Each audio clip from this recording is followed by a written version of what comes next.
Peace, family. Gonna get ready to start with libation. Mama Faloke, give her a round of applause. You can stand, please.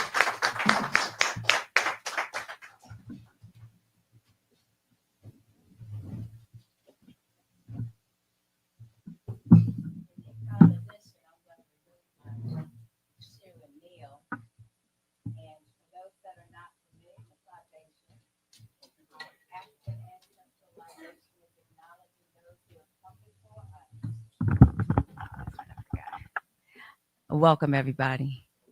Those that have come before us, their contributions, both in the natural and the spiritual, their connection to us now and their willingness to help us now, and what they will do in and through us in the future.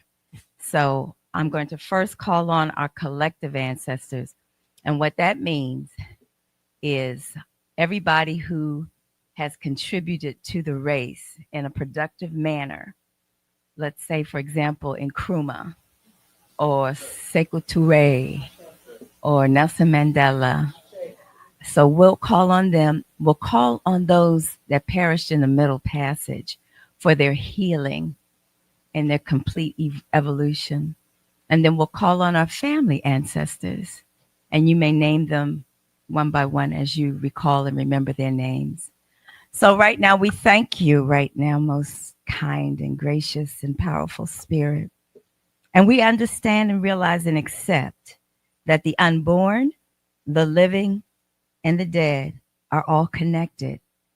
And so we pledge our thinking and our hearts to asking for assistance when we need it. You know we need it at this time. And so we open our minds and our hearts to be available to your highest evolved self. I want to first call on those that perished in the Middle Passage, and we ask for your divine healing and your light. We know you not by name, but we know that your remains are at the bottom of that Atlantic Ocean. And so we remember you with love and with healing. And now we want to call on our community ancestors, those who paved the way in difficult times, in times where we were rejected and scorned, in times where we were terrorized and abused, but they pressed through anyway. And they made a way so that we could be here today and celebrate them. And so I call on Fannie Lou Hamer. I call on Nelson Mandela. I call on Sekou Touré. I call on Kwame Nkrumah. I call on Patrice Lumumba. Feel happy to call out who you'd like to, your community ancestors as well. Ashe, Ashe, Ashe, Ashe, Ashe, Ashe, yay, Ashe, Ashe, Ashe, Ashe, Dr. Clark, Ashe, Dr. Chancellor Williams, Ashe, Ashe, Dr. Francis Cress Welsing, Ashe, Ashe, Dr. Alice, Ashe, Ashe, Ashe, Ashe. Oh. Now we'll call on our family ancestors. Ashe, Ashe, Ashe, Ashe, Ashe, Raymond Beatty, Jesse L. Beatty, Wilbur Beatty, Loretta Whitlock, Ashe, Ashe, Ashe, Ashe, Ashe, Jabu, Ashe, Jesse L. Jackson, Ashe, Mamie Burke, Ashe, Susan Tui, Ashe, and all those whose names, Ashe, those names who we've forgotten or do not know, we lift you up. Ashe. Oh. Thank you very much. Do I need help?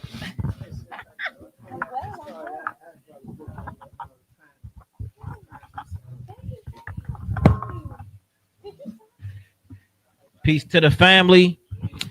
Hotep. It's been a long time since I've been in front of the family like this. But we like to set it off as we do with Soul Vibers Nation Reality Speaks. We say how the Africans feel when y'all say spirit is strong, definitely strong. Can we try that over here? So how the Africans feel? Oh no, I know some people just came off from work. You know what I mean? Some people tired. Some people like, man, I ain't even feel like coming. Some people just ate some of this good food and nice and tired. But let's do it as loud as we possibly can, family. How the Africans feel? Strong, strong. All right, cool. Thanks for coming out here today. I ain't gonna take long because I know we ran a little bit over, and we appreciate Dr. Asar Winkler. Give him a big round of applause, Doc, for having us here today.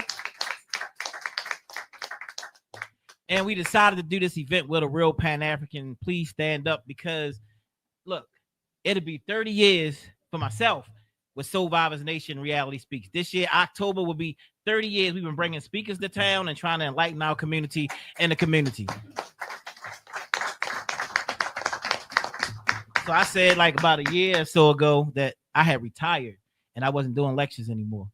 And talking to Dr. Asar a lot, you know what I'm saying? And, you know, meeting a lot of people. I'm just joking. I said I retired, but, you know, it was something like that, though. Doc said, you know, man, look, we got to get these lectures back. Every time I see people in the street, come on, man, we need some information. We need some knowledge, you know. And if my mom was still around, she made sure that the lectures went on because this was like church for her and for all of the community. So she made sure that we kept it going strong. So, you know, I just been seeing stuff all throughout the internet. Pan-Africanism is on its last leg, and this, that, you know what I mean? Marcus Garvey was a this thing and a crook, and you know what I mean? And I'm saying, I was like, oh, heck no. Dr. Asar talked to me again and some other people, you know what I'm saying? And I'm like, every time I get out, they try to bring me back in the game, you know what I'm saying? So it's like, you know, we had to do something because now we got to uplift the spirit of Pan-Africanism because it's this philosophy. I wouldn't be standing here today. My shop opened 25 years ago, and it opened on August the 17th, which is Marcus Mosiah Garvey's birthday, the Honorable Marcus Mosiah Garvey birthday. So that's why we here today, family. I see some beautiful people in the community. Brother Bill Goodness in the building. Give him a big round of applause. Baba Losi is in the building. Give him a big round of applause, family. The Tendea family is in the building. Give him a big round of applause. You know, and that's just to name a few. I'm just looking around if I miss some. Sometimes I miss people be like, you didn't say me. I'm sorry if I did. I'm looking around right quick. But we want to get this program started. I want to bring up the brother today. Oh, and let me thank my panelists, you know what I mean, for coming out. I'm sure Dr. I wanted to say Davon Love is at and I got to say this. When I first started off here, I always tell this story. I said, you know what I mean, when I first used to see the brother, they were up at Towson. And I'm like, man, look at these young Negroes out here running around trying to do this stuff, trying to run for office and trying to do all of this stuff. I mean, not that I had anything against them, but I was like, oh, they into all that political stuff and all that stuff. You know what I mean? They cool and everything. But he started coming to the barbershop and, you know, just started explaining some things to me. And actually, this brother started being a great asset to start telling me about different things that help Soul Vibers Nation and Reality Speaks, and started to see what this brother was actually doing.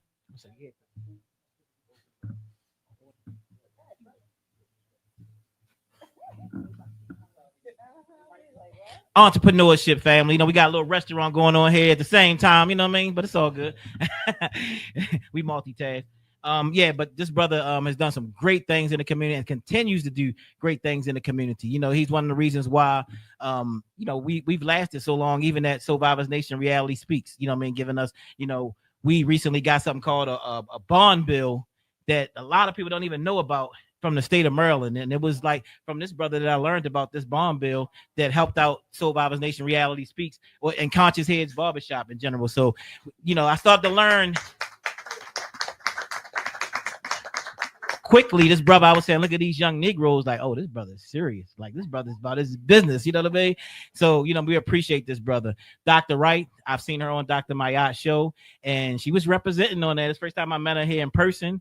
And then we have Dr. Mayat, who's in the building. Give a big round of applause. Who's been around, cut her daddy's hair all up in the barbershop, and she used to come in as a young lady back then, you know. yeah 17 years old when I met this young lady. So we appreciate the work she's been doing in the community. And my good brother here, from the UNIA. This is the first time I met this brother, but brother Assad talks about this brother all the time. And I said, I've never met him before, haven't been in the same spaces, but it's an honor and a privilege to be amongst your presence today, brother. Yes, sir. So, President. All right, big round of applause again. I see my man, Brother Cliff, in the back from long. Brother Cliff been around for a long time. Give Brother Cliff a big round of applause. And let me just bring up good brother Dr. Asar Winkle. Give a big round of applause, family.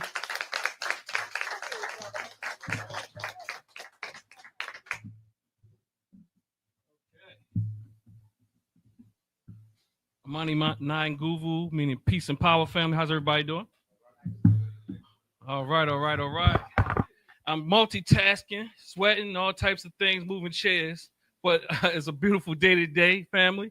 Give yourselves a round of applause for showing up. Y'all looking good, and we want you to continue to look good as we go throughout this process today, and we expect we will. So I'm Dr. Dennis Asar Winkler. Let me give a plug for my wife back in the back, Sister Camille, my family, my son, my neighbor's son. So they're in the back. We close the kitchen at 8. So if y'all want something before then, holler at them. So again, thanks for coming out. Me and Brother Jabari, as he said, do a lot of talking. Me and Brother Jabari has grown to talk probably about every other day until he fell in love with pickleball. But today's topic of panel, this is something we plan to do, and we continue to plan to do, because we need these type of coming together, these gatherings. Because to some degree, people believe that Pan-Africanism doesn't exist anymore. Yeah. It just doesn't exist so much on YouTube and so many other things, and maybe in the best way. But nonetheless, so again, will the real Pan-Africans please stand up? So today, family, I want to start off by saying we open tonight with the words of Dr. John Henry Clarke, who reminded us that Pan-Africanism is not an abstraction. It is a matter of life and death for our people. With that charge, let us ground this dialogue. Oh, y'all want me to go back? All right. So, and this is a discussion, family. So, this is not about being overly formal, but, we do have some structure, a little structure. But what we want to have today is a conversation.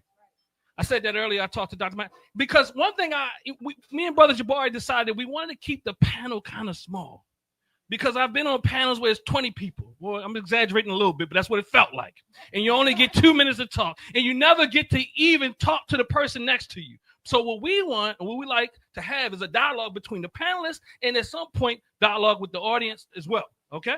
So with that, there's some rules of engagement. Opening guiding question. Oh, this is the agenda. We're going to talk about the rules of engagement. We're going to have some open guiding questions and some core dialogue questions. Then we're going to have community Q&A, and then we're going to have closing reflections. So the rules of engagement: respect.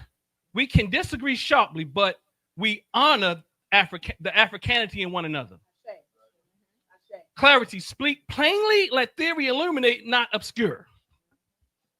Brevity and depth: share with impact, but leave room for others. We don't expect that y'all need those questions. I mean, that type of rule, but nonetheless. Community first. This is not about ego, but proving who has the most. Y'all got that. I already know who I have on this panel. But anyway, we want this to be a dialectical process. All right. So, opening guiding question. In this moment, when Pan-Africanism is being twisted, attacked, and even declared dead by some, how do you define what it truly means to be Pan-Africanist today? Let me say that again. Pan-Africanist today. And what personal or organizational lineage connects you to this work in a way that proves its ongoing relevance? So you all have mics, and y'all can go ahead and jump in. You all have 5 minutes.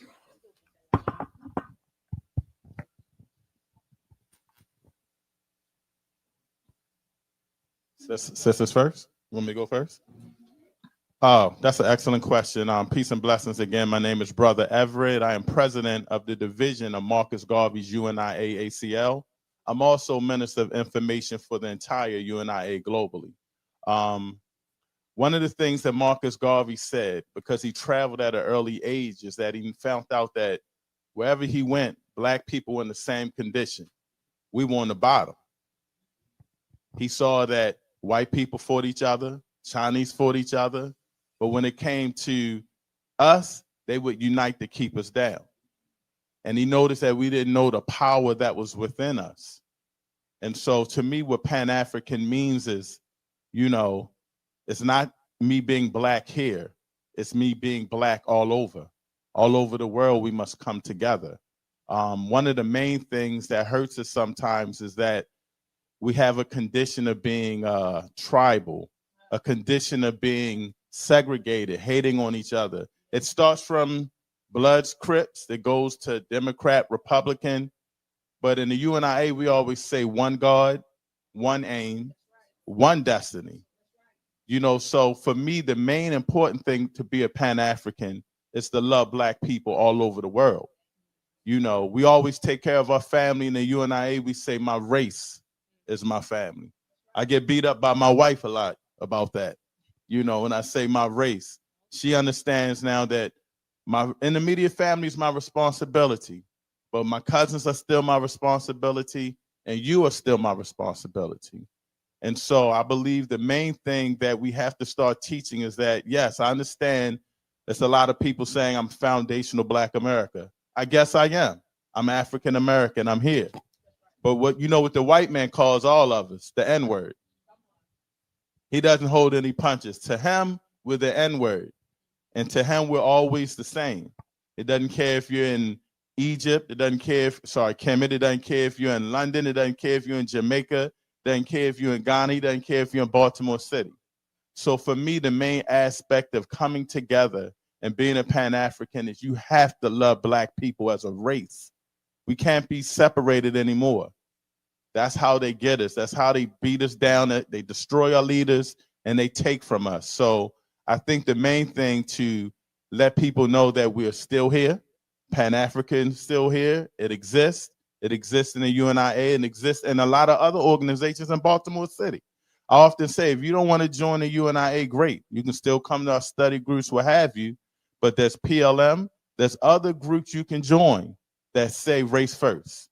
And that's the main thing we say, race first. And I'm going to end on this. Me and I know Dr. I was in a book class, and Dr. Claude Anderson, we did Powernomics, right?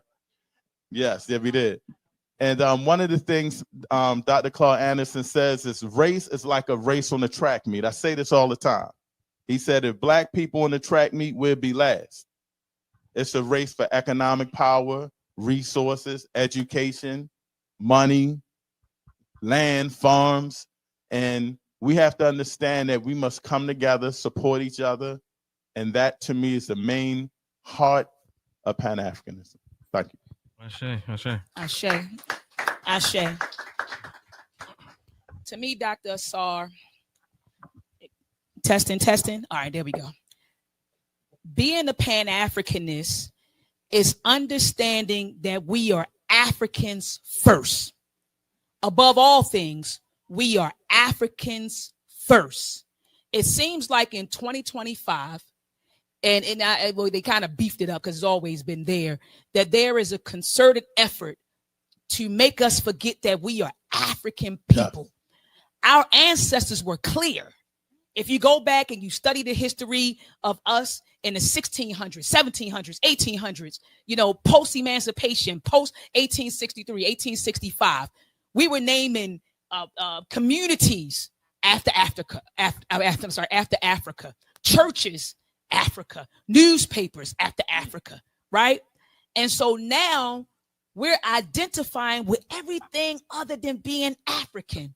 I'm an African American. And I'm not saying this. Look, I am I know we say Black American or foundational Black American or African American. I'm proud of the lineage that we have here. Don't get it twisted. But I'm clear that I'm sitting here before you as an African woman first. Sure. I'm clear that my ancestors came from Africa. I'm clear. And I'm clear that they were caught up in the Ma'afa. I'm clear on that. But you have people like Dan Calloway who's telling people we always been in America. Our lineage started here. We've always been here. We're the Native Americans. No, we don't have nothing to do with Africa. And you got people, and and Brother Tariq Nasheed, I'm going to call his name. And this brother and I, we talk. I've been featured in his documentaries. We talk. But even with the foundational Black American movement, you got a push to separate us from Africa. And that's where I draw the line. And he knows that. And you see, I'm seeing this is being live streamed. He knows that because I've had conversations with him about that. We are African people first. So to be a Pan-Africanist is to understand that we are African first, to understand that we all have a shared identity, we have a shared history, and we have a shared struggle. Also, understanding the need to unify for the purpose of, what you say, Doc, eradicating oppression. That's what it means to be a Pan-Africanist. And I'm going to pass the mic to my sister. Ashe. So thank you for having me first and foremost. Thank you. We're pleased to have you. Everyone on here. Yes. So Dr. Mott said most of it. So what did she leave? I'm going to say what she left. Let's get a working definition. Unity for the purpose of eradicating oppression and exploitation everywhere we are. And that basic bare bones concept and definition can go all the way back, can be found documented in the first Pan-African Conference, right? 1900. They had a simple goal and objective. And we need to have a simple goal and objective, right? So whenever we come together, and I teach this a lot to brothers and sisters on the continent, and I'll tell you a little bit about that because you asked about organizations, and I work for an organization called I Love Black People, aside from, teaching for the City University of New York. But one of the things I stress to them is that us coming together at a house party or an event, or even something that elevates the African aesthetic, just coming out to that is not enough. Pan-Africanism is when we come together precisely for the purpose of dealing with our condition, all hands on deck. That's what it is. And it always produces something. You know why? Because if it doesn't, then it failed to be Pan-Africanist. Okay, so there are measurable gains. I hear a lot of that in the public realm. Oh, well, what are the benefits? We don't benefit from it. Other people always benefit. We're the Pan-Africanists. And speaking of African people in America, we've been the Pan-Africanists. No, that's true. We have. But it's a dialectical relationship. It's been reciprocated. I was on the radio with you. I had to remind people that when Du Bois got tired of this, trying to get these folks here to enforce the Reconstruction Amendments and the Constitution itself, he left and went to Ghana. Straight up. And he had a place for him given to him by who? Nkrumah. But when Nkrumah was a young man, he came here and there was a place for him. Okay. And we politically educated him. He got some of his chops right here in institutions in the United States, but were Black institutions first and foremost, Lincoln, before he could go to a UPenn or any other institution. Okay. So he fortified himself within the context of our culture. Okay. So bottom line, yes, it still exists. It has measurable gains. It's very simple when we come together precisely because we come together to do a lot of things that don't have nothing to do with anything. But when we come together precisely for the purpose of dealing with our condition, then that is the definition of Pan-Africanism. Okay, Pan-Africanism being put in practice to deal with our condition, to eradicate oppression and exploitation everywhere we are. Okay, so I think, let's see, personal organizations. So one of the organizations that I actually work for a Black tech company called I Love Black People. And I I do this kind of conversation, teaching about Pan-Africanism from individual proponents to organization to community expressions to national expression to our goal, which is continental unity on the continent of Africa. And yes, part of that is understanding that Africa is primary for us. Okay, Africa is primary. It is the source of our power. Garvey knew that. He understood that. There was one little caveat. When we were on the air yesterday, one of the things that I wanted to say, but we didn't have time to say, was simply that when we talk about being African, we forget that the whole reason that we survived this and all that comes with it is because we are African. Okay, with everything we need to survive the last 400 years and really beyond that. We had cultural infrastructure. We had a cultural insulation, all right? Extended family formation. We know about ethnic conflict, but when we got on those plantations, we essentially understood that to create an organization, which is called a family, even with people who are not your blood, would protect us. COVID lets you know we still in the house with mama, auntie, cousins. Yes, the extended family. We came with that. That's how we survived it. And then, of course, we are culturally and mentally durable. We have a suicide taboo. Other than Igbo landing it off the coast of Ghana. Listen, no, we don't do that. So we came with everything. The reason we are here is because we are African. That's right. That is what it is. Okay, I'm sorry. Ashe. Good. Beautiful.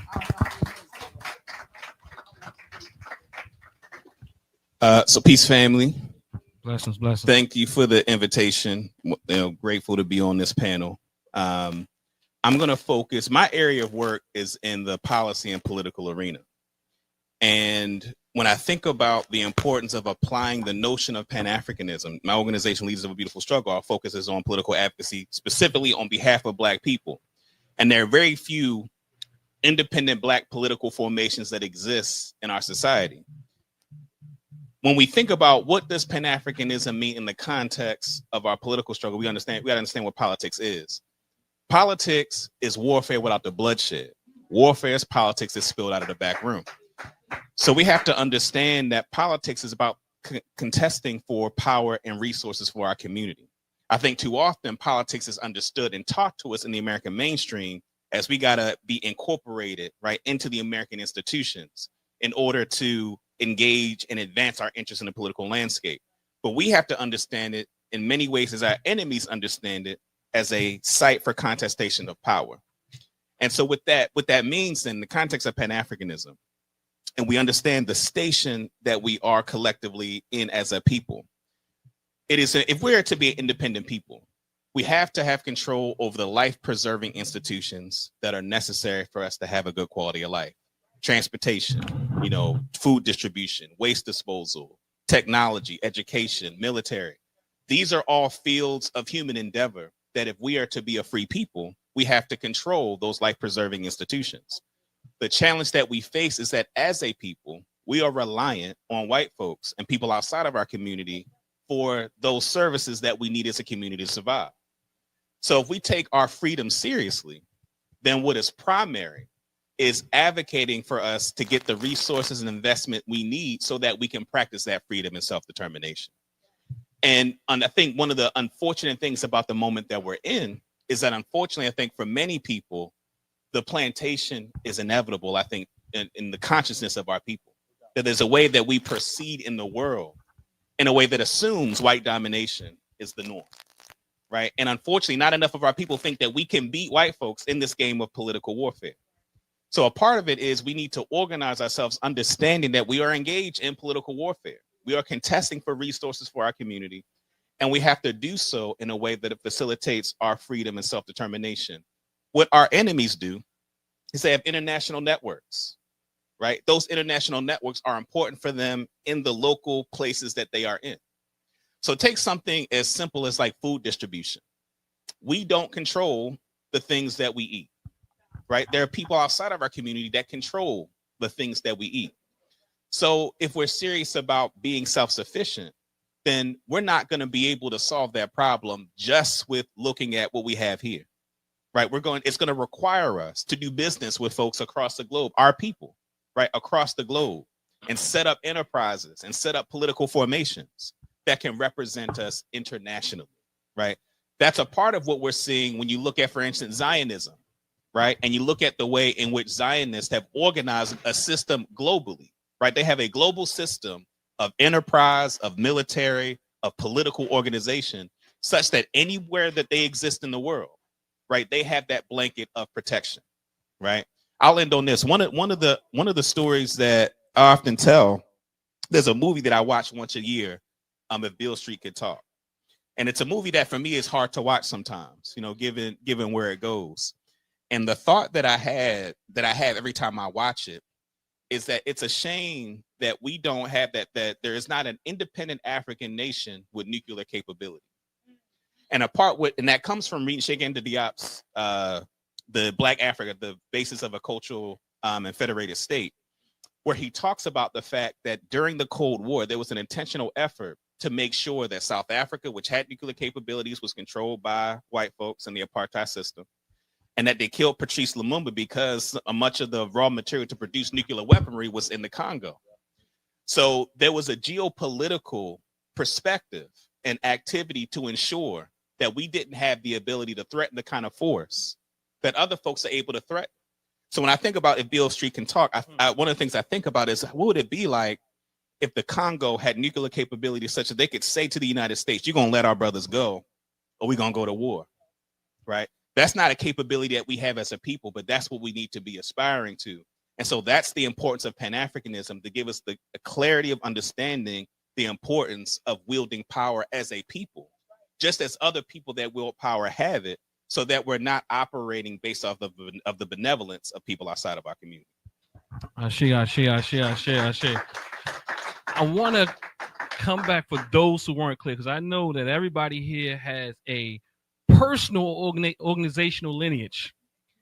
And I mean, you know, the trolls were out, and they say that only one person here has a personal, or rather organizational lineage to Pan-Africanism, to be, so why the rest speaking to Pan-Africanism? So if those who omitted their lineage or their organizational that they're affiliated with or what have you, please do so. Yes. So family, I was so passionate about defining what Pan-Africanism is that I forgot to discuss my organization.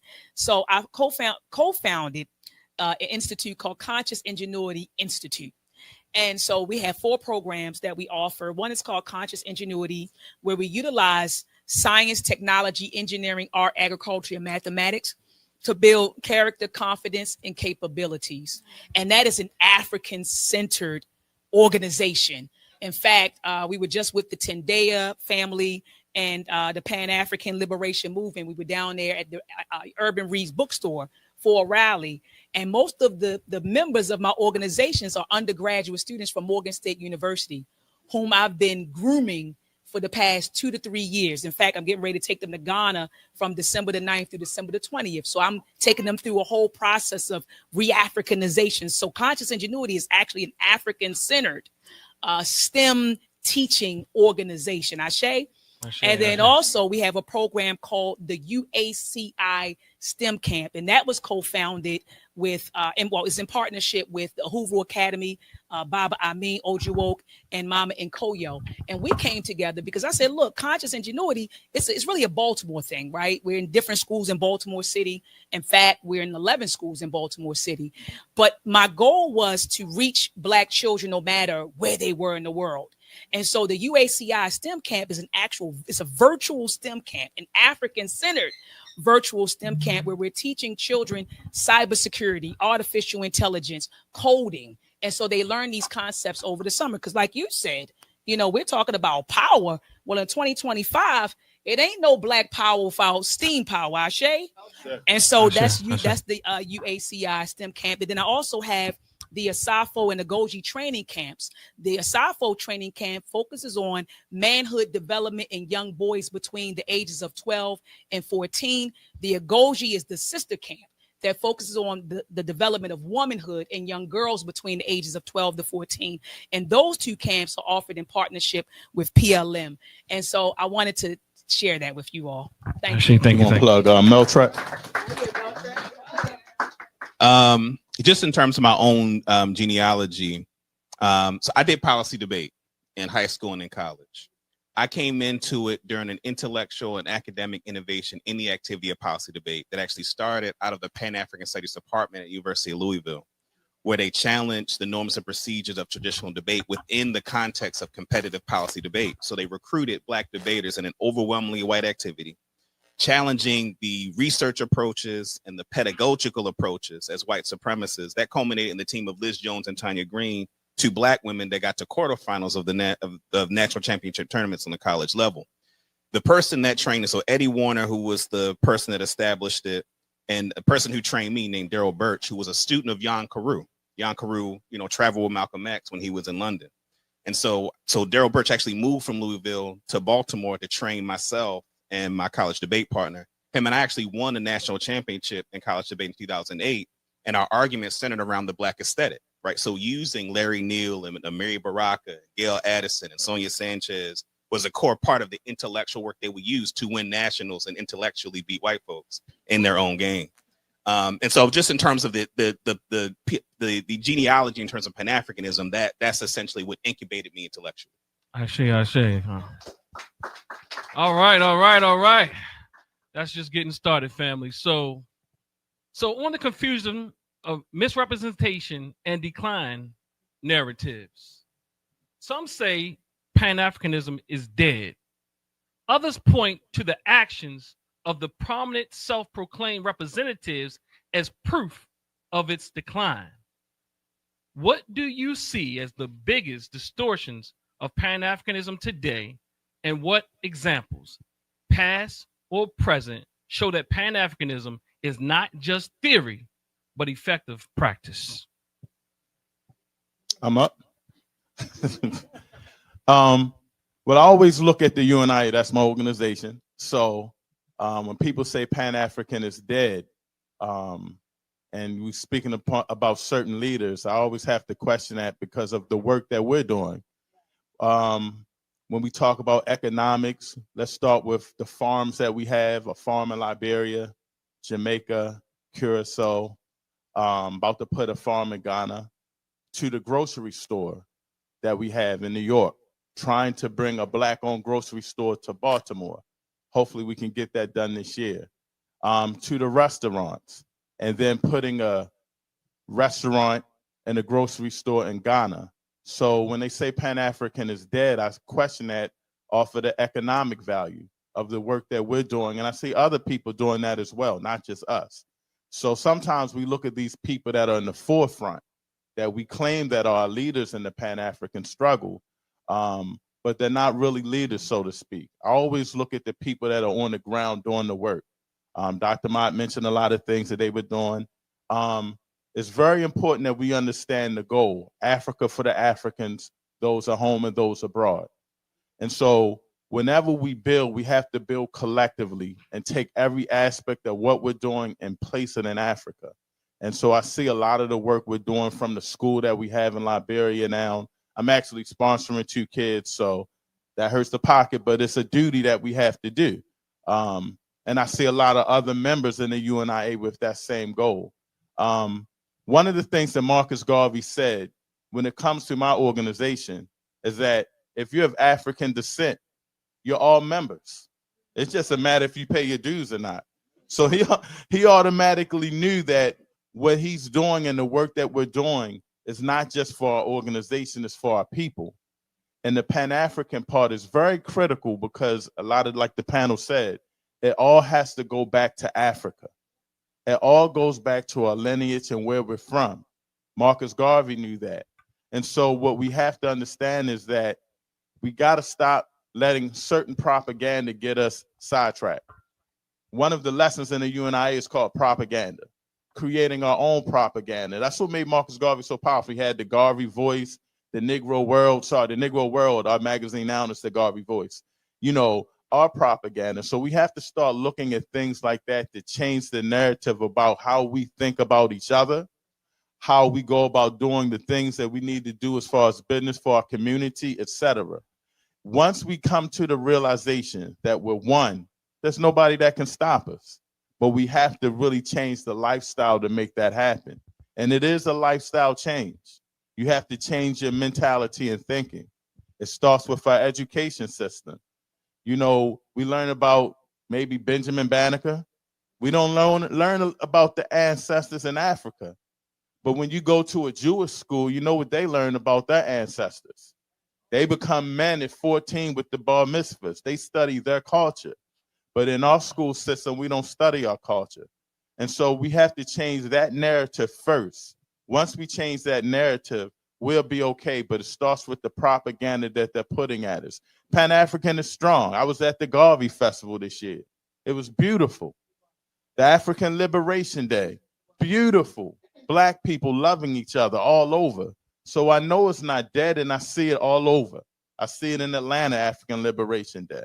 I see it all over. So I know that Pan-African isn't dead, but people that want to say have an agenda.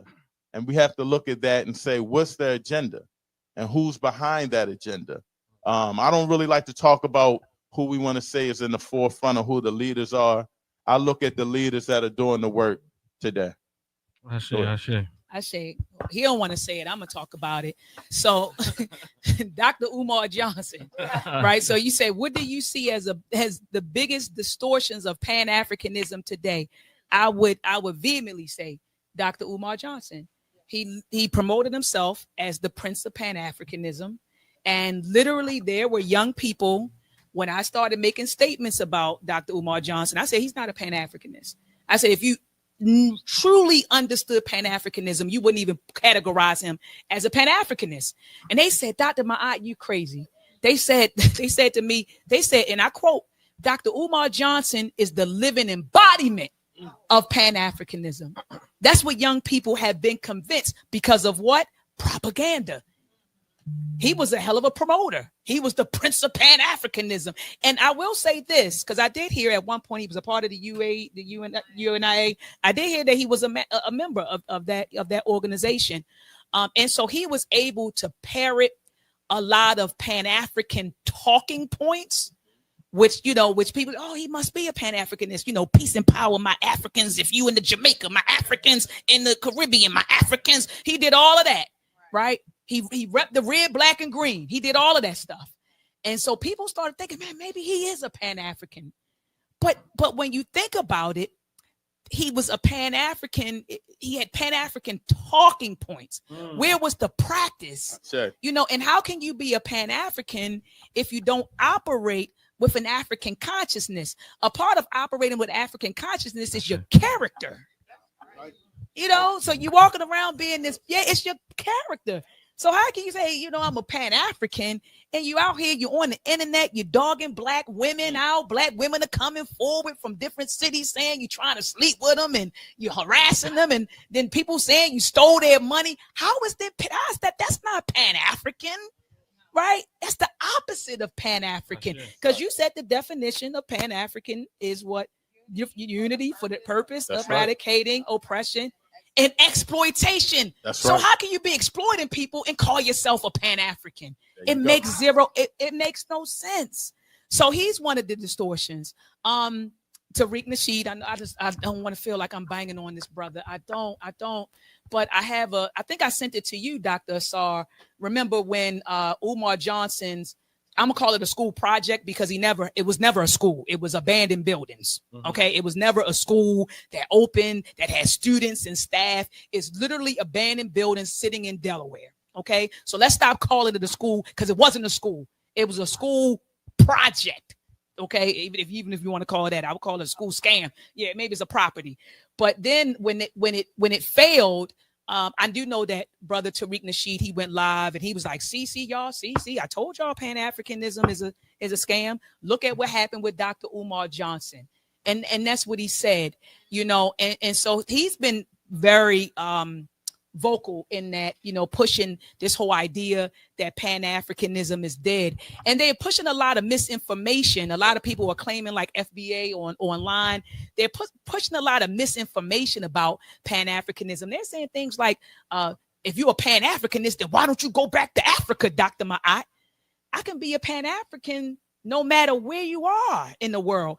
Pan-Africanism is it's an ideology. Right? That's what it is. It's a set of ideas, it's ideology, and it's also a theory, it's also a practice. So you can be a Pan-African and be anywhere in the world. So it's a lot of misinformation surrounding Pan-Africanism that is pushed by people like Dr. Umar Johnson, is pushed by people like Brother Tariq Nasheed, and I always say his minions, and I said this publicly, his minions, they push that stuff on the internet. But we had to do a better job, at edifying the everyday person so they won't get caught up when they're looking at the internet, because that's where everybody is. Everybody's on TikTok, they're on IG, they're on Facebook, they're on YouTube. So we had to do a better job at pushing what Pan-Africanism really is, to make the lay people understand what it is.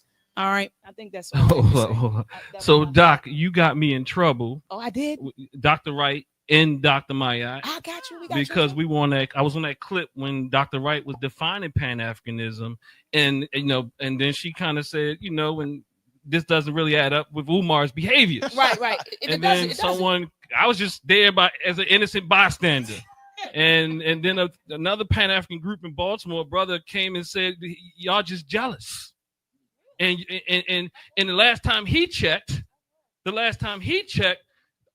Umar had the ears of the youth, and he has all the youth saying Black Queens forever. Everybody finish it. Snow bunnies never. So that was the qualifying factor. I didn't come back from my brother. I showed him some grace, but that was the qualifying factor for him being a Pan-Africanist and us being haters. And I was just seeking status. Okay, but go ahead. Wow. Okay, well, don't get me in trouble no more. Well, I'm gonna try not to. So, yes, and yes, all those names. I don't even need to say them. This is the thing. We have to learn to qualify. Okay, so there is another organization, a Pan-African organization, that I come up and get my political education in. That's the All African People Revolutionary Party, that is based on Nkrumahism and Touréism. That's how we say it now.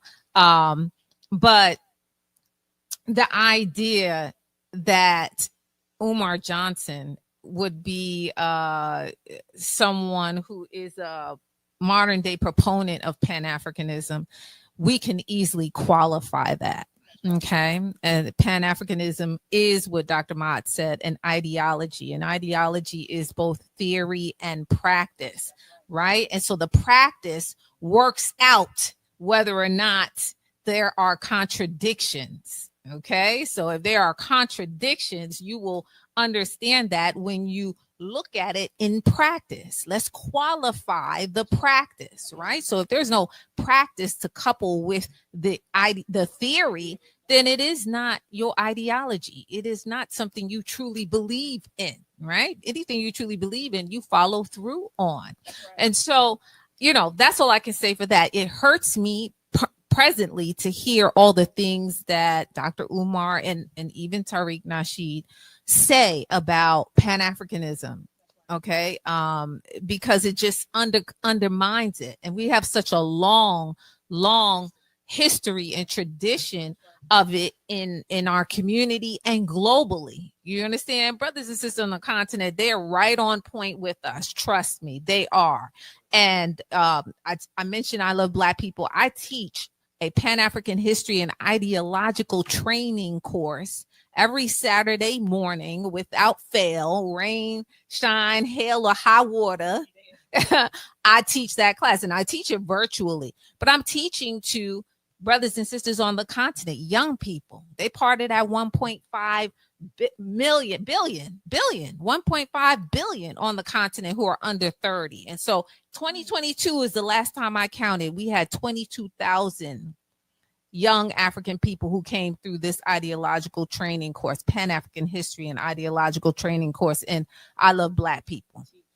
Okay. So, Umar Johnson and Tariq Nasheed, I mean, they are human beings, but they say nothing to the history of Pan-Africanism and the reality. And I can't stress enough, qualify, and then qualify again. And yes, there are contradictions that folks have. So this is how we work those things out when we qualify it, right? Let's measure it. Let's weigh and measure it. So the panel said most of what I would say. I'll just say this briefly. What happens sometimes is that we are prone to confuse spectacle with substance. And because when we think about the nature of the society that we're inundated with information, narratives, and there's a very entertainment bent to the kind of mass media environment that we're in today. And in many contexts, what makes good entertainment does not necessarily equal what makes actually good progress for our people. Those two things aren't the same thing. And there's a way that I think in that confusion, because I think there are ways in which people think, I got to make this exciting for people so people feel brought in. What I would say is you just measure a person or institution, organization by the results of what they produce, right? That's the simplest way to do it.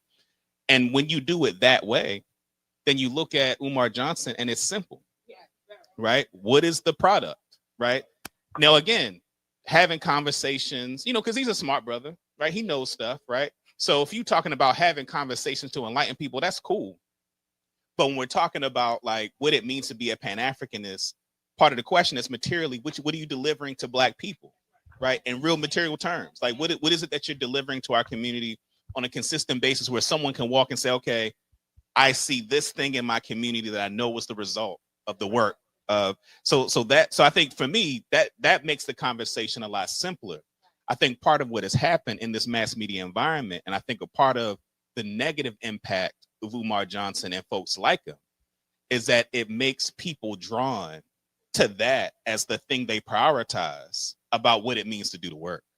You know what I'm saying? And so what it does is then it delegitimizes the everyday work that people are doing. There are people in this room, right, who've been doing work over many years, people who contributed to my development, right? People, my goddaughter went to Insaroma, then to Community Academic Scholars, reads better than most people her age. You know what I'm saying? These are the real impacts of Pan-Africanism that's every day, but that's not sexy like being in front of a camera saying I'm the Prince of Pan-Africanism. You know what I'm saying? So we just have to change our metric as to what it is we're saying is Pan-Africanism. And if we do that, then it's easier than to see the work that people are doing every day. I'm sitting over here. I'm scratching my head. I'm thinking about what you said. So he measured Umar being a Pan-African. He measured Umar Johnson being a Pan-Africanist based on young people chanting a slogan. Right. Not based on galvanizing young people to build their communities or advance their communities in some way. I just want to make sure I heard you correctly. You just said we haters. Okay. All right. And we've been hating for years. Okay. I just wanted to make sure. And I'm gassed up on the internet. Let me veggie back, not piggyback, veggie back off of what Dr. Ma said. I'm over here scratching my head like, did he really say that? My one of our members, our Sergeant at Arms, has a radio show, music show called Substance Over Hype. Come on. Substance Over Hype. And that made me think of that because, sometimes we say certain things and it's right. And then we get that gift of gab with it and make you feel good. But then we forget about the substance that we need. Yes, Dr. Umar was a member of the UNIA, and it didn't work out.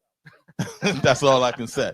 But what I will say is that, sometimes we have people, they speak very well, like preachers. They get us really pumped up. I feel good, man. Snow bunnies, this or that. But then after that, we got to see some kind of material. We got to see some kind of work being done.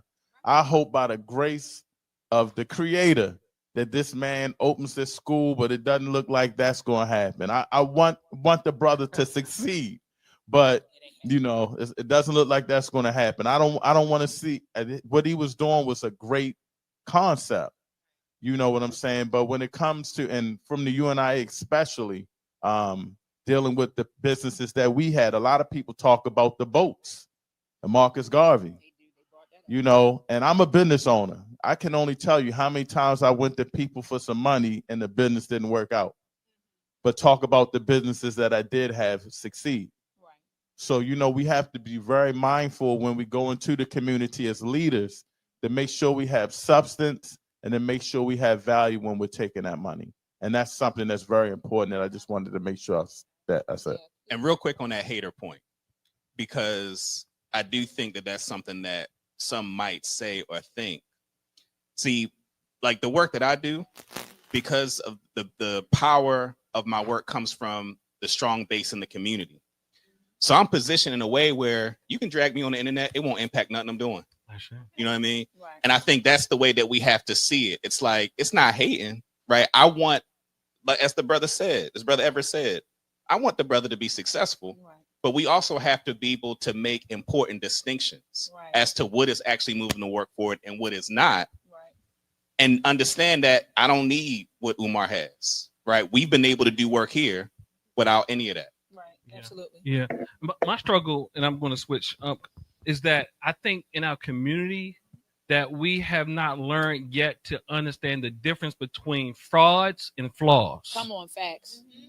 And people say people turn this way because we don't understand personality. Come on. And what I will argue is that if he opens the school, it just gives him more power to do what he's doing. Because personality doesn't change like that. No, it doesn't. So that's why we have to really deal with mental health.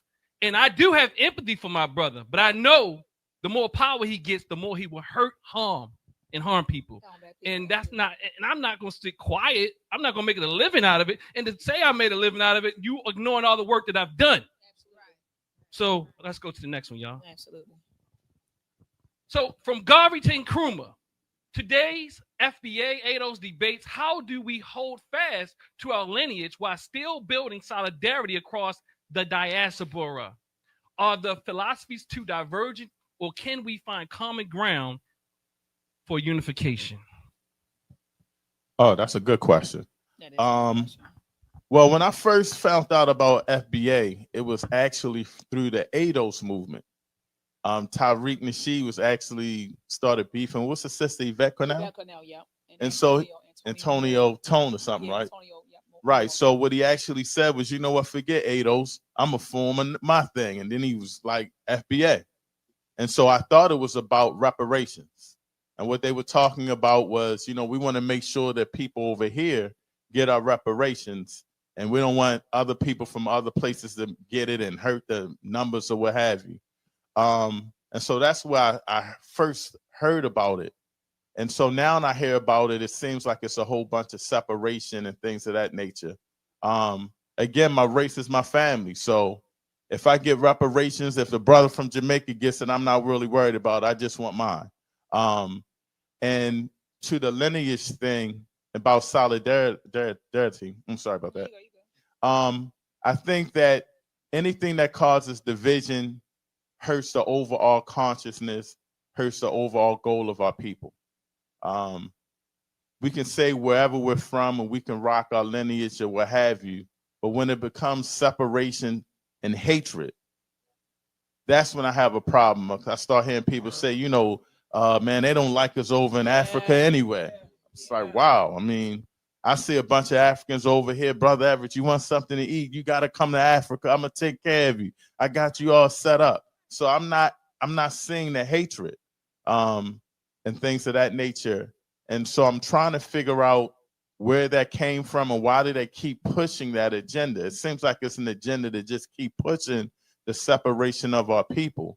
But I think the main thing is we have to come together and have meetings like this, panel discussions like this, push it across social media, and let everybody know that we're one. It doesn't matter. If we keep talking about separation, we're never going to grow. We're just not going to grow. It's not going to happen. The main goal, and my main goal, I hope whenever I speak, whenever I leave, is to let everybody know that we have to come together globally. This is a global thing. This is a global systematic thing. And the best way to have a common goal is to say, you know, I understand where you're coming from and all that, brother, but you know what? They're going through the same thing over here. That's right. They're going through the same thing over there. That's right. And so I would make it real brief is I think the main philosophy that we have to start pushing, and it starts with our children. We was talking about what Dr. Umar having having the youth under him. We have to start pushing that agenda, and education is the main key to let people know that we are all one. We are all Africans. That's the main thing you keep hearing across this panel.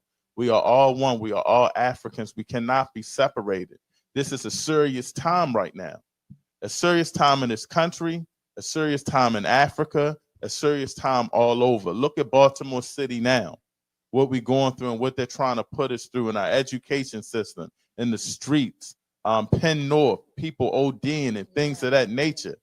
I mean, we got to get ourselves together, and we got to get ourselves together globally as well. It's just not a one-part thing. It's a global thing. And I don't want to hold anybody up because I know the panel has something to say, but the main thing I would say, we have to push our propaganda to let everybody know we are one. This flag, the flag, I don't know where you got it, Doc, but the flag, the red, black, and green, it means something. Yeah. That's for all of us to come under one banner. That's right. You know what I'm saying? That's for all of us to come under one banner. It wasn't just Marcus Garvey that created this flag. It was ancestors. 30,000 over in New York City for a whole month long coming up with that flag. It's our ancestors. And so we have to remember that the main goal was to be one. And how can we keep being separated? That's like me saying the Black Gorilla family, the Bloods and the Crips, y'all can keep fighting and I'm gonna be okay with that. No, we are family.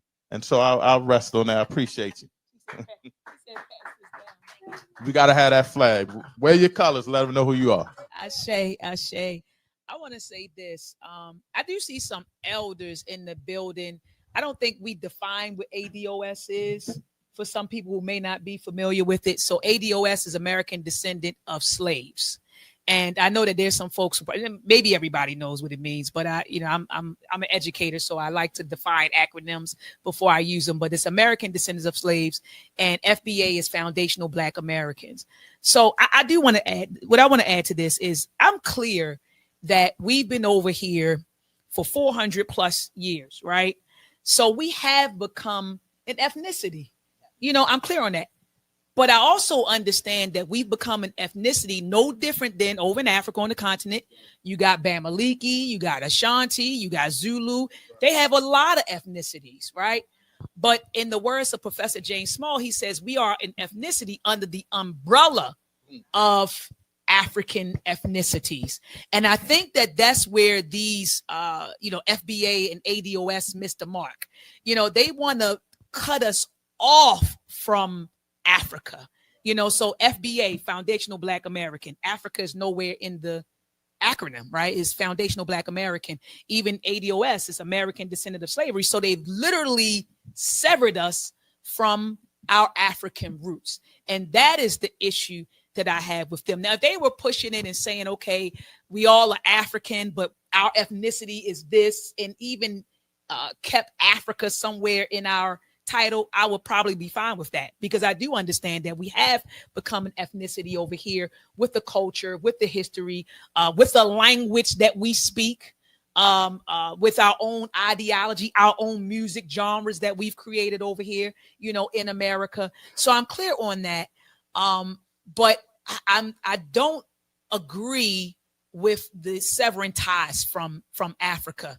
But it says right here, how do we hold fast to our lineage while still building solidarity across the diaspora? I don't think there's a conflict there. I can be a Black American or a foundational Black American or ADOS or African American and still love my brothers and sisters in the Caribbean and on the continent, in the UK, in Europe. There's no conflict there.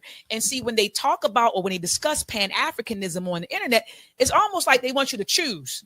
You know, I gotta choose if either or. Either I'm going to be an African American or I'm gonna be a Pan African. And I'm like, wait a minute. One is an ethnicity, and the other one is an ideology. I can be an African American and be a Pan Africanist. I can be I can be an African American and be a Black nationalist, right? None of those things is no contradict. Yeah, none of those things are contradictory. And so it says, how do we hold fast to our lineage? Just understanding who we are, remembering who we are, right? That we do have a lineage here, that we are an ethnicity here, but it's under the umbrella of African ethnicity. So it all goes back to us being African first. Oh, I'm gonna hand you the mic. Yes, yes, yes, and yes, right? So while I'm sitting here, I'm thinking to myself, you know, what I want to say, and I'm listening to my sister doctor here. So it's real simple, right? We are not brown white people. There's a bigger difference between us, and, you know, so because I've had to say this to some people that I know and hold dear to myself. I'm not a brown white person. I'm not just simply a brown version of them. I'm African. And what makes me African first and foremost are my values. Hello, what I value. Okay. And my values that I take with me everywhere I go. It dictates what I do and how I do it all the time. Okay. So when we talk about family, we know like it dictates a great deal of that, who we consider family, right? I was talking about the extended family formation. That's very African. Okay. That's who we are. So, you know, let me just say this condition, FBA and ADOS. One of the biggest problems with some of these titles or new identities that have emerged is this. We're talking about ADOS. American descendants of slaves. Slaves, what are those? That's a condition. That's not a type of person. When you come out your mother's womb, they don't say it's a boy, girl, or a slave. It is a condition. It's a condition that no group of people have not experienced, and usually at the hands of the people closest to them, in proximity to them, right? Sometimes their own people. So it's a condition. It is not a type of person. So I think it's deeply problematic for anybody to identify themselves with a condition that they can overcome and defeat. And I think that's what we have done here, right? And I always say that. I always make it a point to say, it probably gets real cliche to people who know me. It's like, listen, we defeated the institution of slavery in this place. We defeated it. It was never supposed to end. Don't you get it? That's why these guys are carrying on now. Because they done messed up. They lost this free labor 400 years. They lost it. They never going to get it back. Okay. So we've got to understand that we are not simply brown versions of white people. We don't have the same values. I have a good friend who asked me because she identifies as ADOS, but you know, can we be American? Can we be? Listen, sis. In the contemporary sense and in the historical sense, do you really want to be American? Do you know what these people did? Do you want to steal, kill, decimate for this? Okay. No, I don't want to be that kind of American. I have no desire. Do you understand? I affirm my African ancestry, and I affirm the fact that we are the first human beings. To be African means to be human. There are no human beings that live outside of a cultural construct.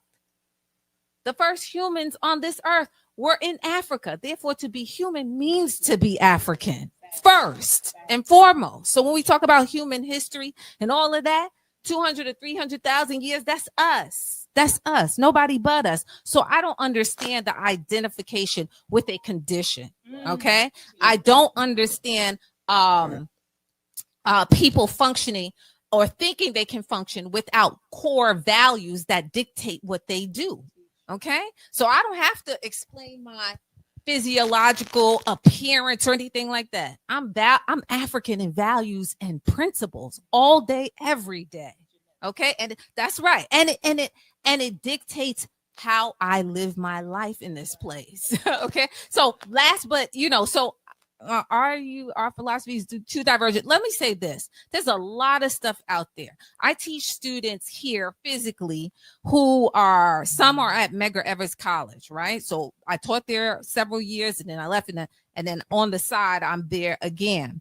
And most of my students, it is a paradise for a Pan-Africanist, because you have brothers and sisters, young students from the continent, a large number.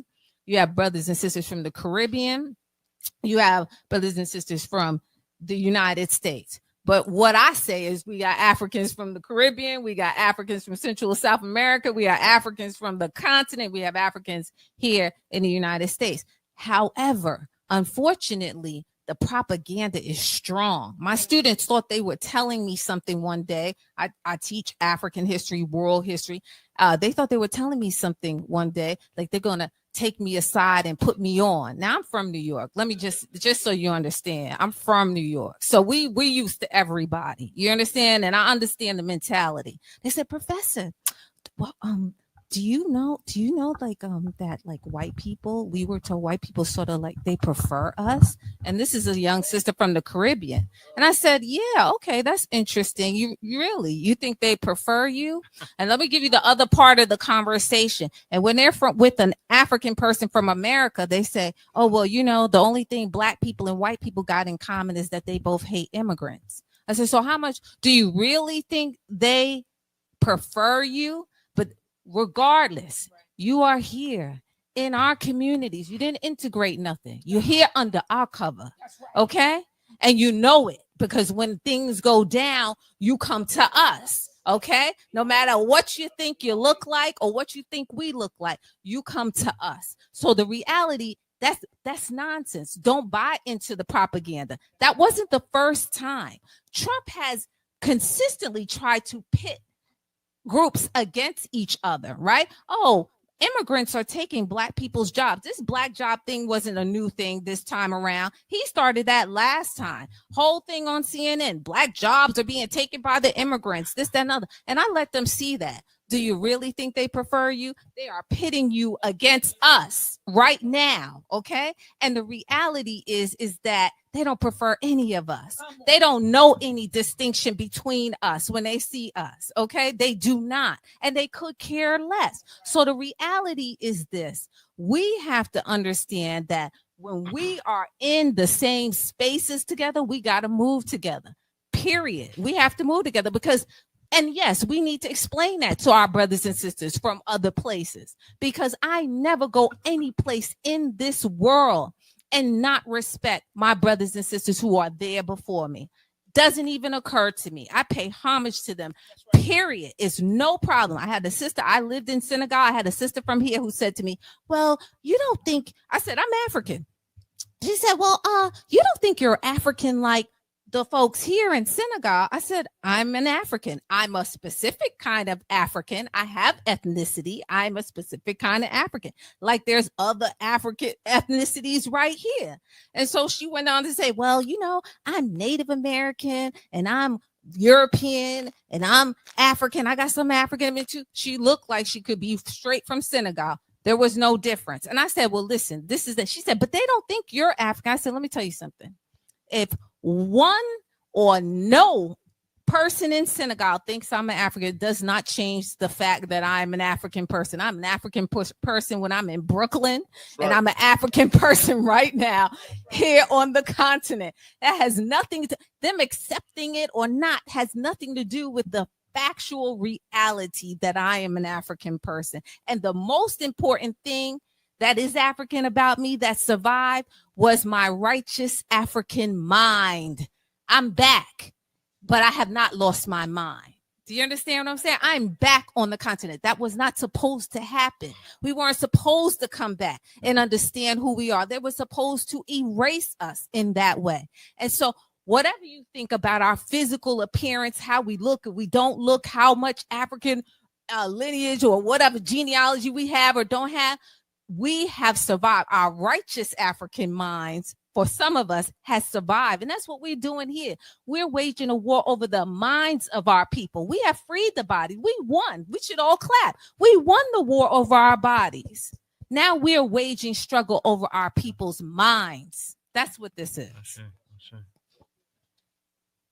So I'll just say that for FBA and ADOS and the distinctions debates, they're in that context. W.E.B. Du Bois in Black Reconstruction, in the chapter Back Towards Slavery, talked about the fact that after the Civil War, Du Bois and many observed that it could be possible for there to be multiracial democracy in the United States. White labor sided with white capital and proceeded then to the Black codes that receded to the retreat of the Union troops from the South. And what that demonstrated was that America does not have the capacity or potential to deliver justice for Black people. Part of the challenge that we're faced with is that too many of us identify with America and this ideal of American democracy. And the truth is that we have to get to a place where we understand that our freedom is not bound up in the success or viability of America as a social and political economic order. That the extent to which we're going to get justice is the extent to which we organize on the basis of our own collective power and strength as a people to navigate this society. As Derek Bell said, one of the founding theoreticians of critical race theory, that America is permanently racist. It is a settler colony. It never had any intention on producing justice for Black people.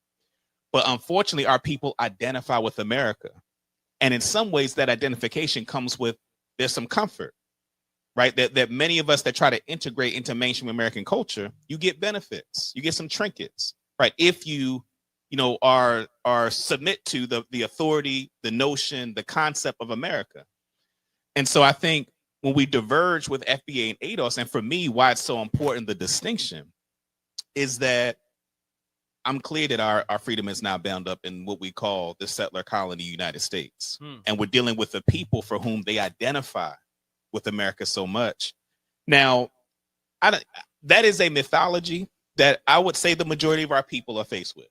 And part of the battle for the minds of our community is to disabuse our folks of this belief in America as a concept and as a social order. Now, does that mean that we can't do work with folks that identify with that? I don't think so. Right. One good example, actually, because one of the things I was actually doing a live stream earlier with an influencer online. And one of the things I say to them is, I don't see these ADOS or FBA people when I'm out doing work. I don't see them. Now, with one exception, though, and I gotta give credit. One of the things we worked on was a bill that would have established a commission to study how to implement a reparations policy in Maryland. And I did see some ADOS folks with some ADOS shirts come down and testify on the bill and were a part of it. I was like, that's cool, right? And it worked out that, they were there, we were there, we could do work together. So even though I'm clear of the limitations of their perspective and worldview, right, on things that we agree on that we can work on together, we can do that. But that doesn't mean that we relinquish the reality and the truth that if we're interested in freedom, we got to understand that Pan-Africanism is the worldview and perspective that's going to get us to freedom. I just want to say this, Doc, before we go to the next question. I want to drive home because you're right. A lot of Black Americans, I just want to be American. I just want to be American. Remember, Brother Everett, in the book club, we read the book by Dr. Jacqueline Balimore, who wrote the book Birth of a White Nation. And this was a woman, she's an attorney, white lady, right? Well, Irish, she's Irish. And she, yeah, exactly white.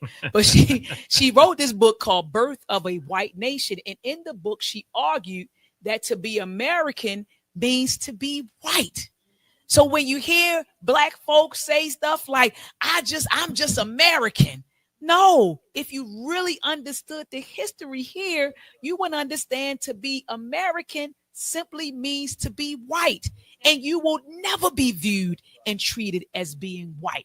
So you would never be accepted as a true American, And so if you all haven't got the book, I just wanted to plug that, Birth of a White Nation by Dr. Jacqueline Balimore. And it's a short, thin book. It's only like 107 pages, short, thin book. So make sure that you get that.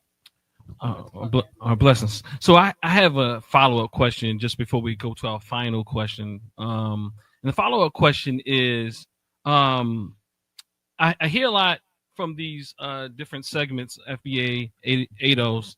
They often say, well, especially FBA, they say that Africans Africans in America are the only practitioners of Pan-Africanism, and those other Africans around the diaspora and the continent only tether on our culture, give or take.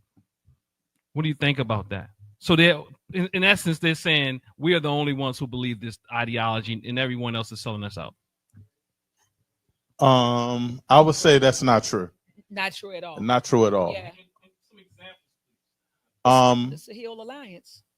The Sahel Alliance with Burkina Faso, Mali, there you and go. all of them. There you go. So you got the Sahel Alliance. You have a lot of those leaders getting together, especially Ibrahim Touré. I mean, That's that brother, bingo. That brother is organizing people. He's making alliances, across the continent of Africa. So those people don't know. It's called the AES. AES. That's what it's called. But they're doing a lot of work, a lot of Pan-African work on the continent. So that's not true, Doc. Yeah, and there's historical examples, right? Yeah, I mean, one of the things that's frustrating sometimes, and again, and I'm saying this with all due respect, that a lot of the people that I see on the internet repping FBA and ADOS, it's astounding the lack of knowledge about what African people are doing. You know what I'm saying? And I think a lot of it is being reliant on social media and television as the basis for knowing what Black people are doing. But we all know that there's so much Black folks are doing that's not going to be on TV, and that's not popular. It's going to be shared frequently. So you heard about the Alliance of Sahel States, right, in Burkina Faso, which is, one of the most important things that, in terms of what's happening in Africa, whether you look at in South America and South Africa, economic freedom fighters, right, a Pan-African nationalist organization as a major political party in South Africa. And one of the things they were able to accomplish was pulling the ANC further to the left on the issue of land expropriation without compensation, because white folks own 80% of the land in South Africa. Right. They passed some legislation. It could have been stronger, but they passed some legislation that allow for the government to seize land of white folks and redistribute it to Black people.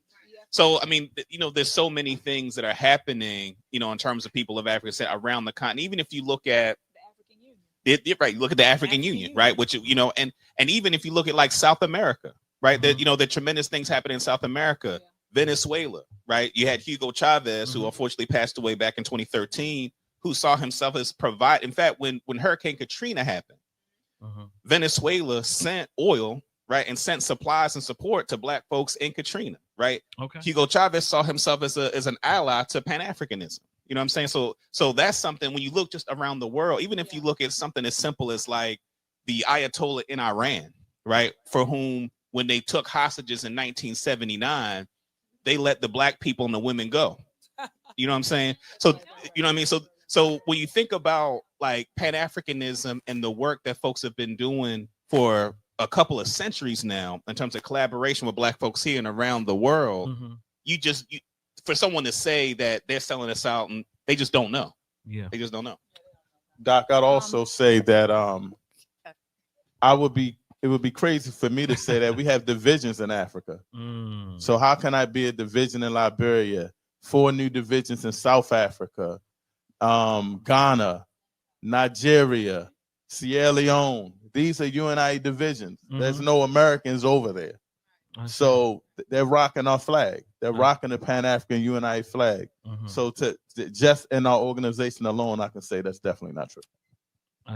I just wanted to say, well, I want to get a little bit more of the question. If you could repeat some of it, but I just want to start out saying that Africa is the seat of our power, and Africa is the seat of our liberation. So the concept that Garvey is talking about is that a solid continent of Africa will reverberate throughout the diaspora, right? And it's diasporas, right? Because we're not the only African diaspora, right? So we got them all over the world. So, that is our first priority and focus, the primacy of Africa. Second, yes, there are many expressions on the continent and throughout the African world. Yes, the Alliance of the Sahel States. Okay. But I brought the year in Zimbabwe, doing work for I Love Black People and opening up another location there in Zimbabwe in Harare. And the young people, I was very impressed. Okay. I was very impressed because of the simple fact that the consciousness is high. See, I know a lot of people watch a lot of mess on the internet, but then if you notice, there's a steady stream of brothers and sisters on the continent who are critiquing our situation here. Okay. And they are very African, I would say, centered. They are able to understand our ideation here and how it connects to them. I'm impressed. I'm not. So there's a lot of gibberish and garbage out there, but then there are a whole bunch of young brothers and sisters on the continent who have their eyes on us and the global African community, and they have the right position, right political position. They understand the context and the cultural context here in the United States and abroad. They understand that. So the reality is that, you know, the expressions are not just big and bright and everybody's looking at them. The expressions are like small and quiet very often, you know. They have Pan-Africanist thinking. Okay. And they are trying to connect, and they are producing their little videos, critiquing long ones, critiquing everything going on with us from the continent back to here. Okay. And they're very on point. So I think that's Pan-Africanist in nature. But the point is that on the continent, you have too many examples. Okay. So the Sahel Alliance, Burkina Faso, listen, Zimbabwe is standing strong, still in solidarity. But let's look at the Caribbean. Listen, today, Cuba is still the biggest expression of Pan-Africanism from a nation comes from Cuba. Cuba, if Dr. Clark, he's right. We don't got many friends. We probably have no friends. But if we have one, we have Cuba. That's right. Because Cuba is involved in numerous liberation struggles. Angola, Mozambique, Guinea-Bissau, South Africa. Okay, Cuba and African Odyssey. You can find it on YouTube. Great film. It chronicles all of Cuba's role. And no, Castro was not an African, but he understood that his people were primarily African, okay? And that their mother nation or their mother continent was Africa and not Spain, all right? And so they go to the mat for us in a way that nobody else has done in the world. So if we have a friend, and in a Pan-African context, for sure, absolutely. So you could say they were simply internationalists, but they know we are African. So yes, and he knew his people were African. And I've met people in Cuba who actually fought in wars on the continent of Africa. So that's one of the most glaring across the continent examples of Pan-Africanism. Ashe, thank you very much for that. And I'll be remiss if I didn't say that I paid my dues to President Everett Winchester as one who have an organization, who has study groups and organization here. All brother President Everett has said to me when I asked him what service that he needed of me, he said, keep doing what you're doing. So final question before we turn it over to the audience. Looking ahead, what does Pan-Africanism need most right now in vision, discipline, or practice to remain a living force for our people in 2025 and beyond?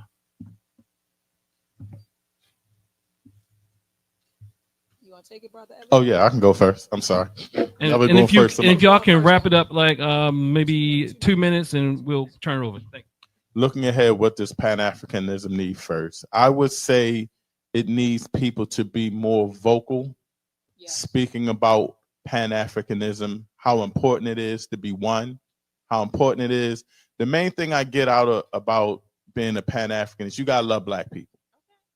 I love Black people. It's tough sometimes to love Black people, but I love them. You know, I die for my people. And we have to come with that kind of heart. We have to start teaching that to our peoples, teaching that to the youth, teaching it and building that systematically back again. That we need to love each other. We need to build economically. That's very important economics for our people, to support each other. We talk all the time about economics. Dr. Mike, you got on me on Facebook about I did business with somebody, and you and I did business with somebody, and they took thousands of dollars from us, and they're not answering our calls. So I blasted them on social media. Hopefully they would get it and respond. But the main thing that I got what Dr. Mott was saying is, pull the owner up. If you go to a black-owned business store and it's not, they're messing up, pull the owner up. Say, hey, I need you to do better. We gotta really start making this culture. Pan-Africanism is a culture. And when we talked about Dr. Umar, one of the things that we talk about in the UNIA is being in the UNIA, you have to have character. That's right. You have to have character to be a Pan-Africanism. It's just not, oh, I love that. It's a lot. It's a culture. It's African bingo. personality. That's right. So we have to start teaching that again, building back our roots again. And it's not going to be easy, but it starts with each of us in this room going back and delivering that message. And, that's the most important thing I can get out of it. If we can keep pushing our propaganda, keep pushing that message to love each other, love Black people, to fight for each other, and go through thick and thin to be one, I think we'll be okay. Ashe. Thank you. Ashe. I think that we need to, at an early age, I'm talking about when the children come out the womb, instilling in our children that we are African first. Yes. So making sure that within our homes, right, within our babies, we cultivate a strong African identity. Okay. How do you do that? Teach them about Africa. Have them read storybooks. I'm talking about right in your household, because a lot of times we run out here and we want to be in the community. I'm a community activist, but your home is in shambles. You want to go out here and re-Africanize the community. Start with your family. Start with your family. That's what I did. And Minister Dr. Saar and Brother Jabari, you met my family. My mother, my father, Ramsey, you're a part of the village. So you know my village. And so I don't just come out into the community and talk Black stuff. I'm talking Black stuff in the household. Right. You come into my house, you see an ankh. You come into my house, right. You see the red, black, and green flag. You come into my house, you see the Nguzo Saba. You come into my house, you see the principles of my art on the wall. You come into my house, you see a big bookshelf that's in the shape of the continent of Africa. So we live it. You gotta live it, and you gotta make sure you create that culture in your household where you're instilling in your children and anybody that enters that door that you are African first. So we gotta start with our families. We gotta re-Africanize our families, because a lot of our families are far gone. Right. They in the world. Right. They in the world. But we gotta start planting those seeds. We gotta plant those seeds within our families. And also education. Remember, I talked about that earlier. Education, educate. We got to educate our babies, our family in the community on what is Pan-Africanism. Baba Imhotep Fadiu, he literally just wrote a book called Scientific Pan-Africanism. Everybody in this room should have the book. It should have the book, because he lays out clear as day what Pan-Africanism is, the tenets of Pan-Africanism. Then he goes through the Pan-African antecedents, where he traces the history all the way back to Paul Cuffey in the 1700s. And then he talks about the first Pan-African conference. Then he moves into the Pan-African congresses. And so that's a book that should be in every Black household. Read it to your children. Let your children read it to you. Go into the community. Give those books out. So we have to make our family members and community members understand what Pan-Africanism is, so that they can easily identify what Pan-Africanism is not. Sure. So, my guiding thought is just to say that what we need to be doing right now is building bridges.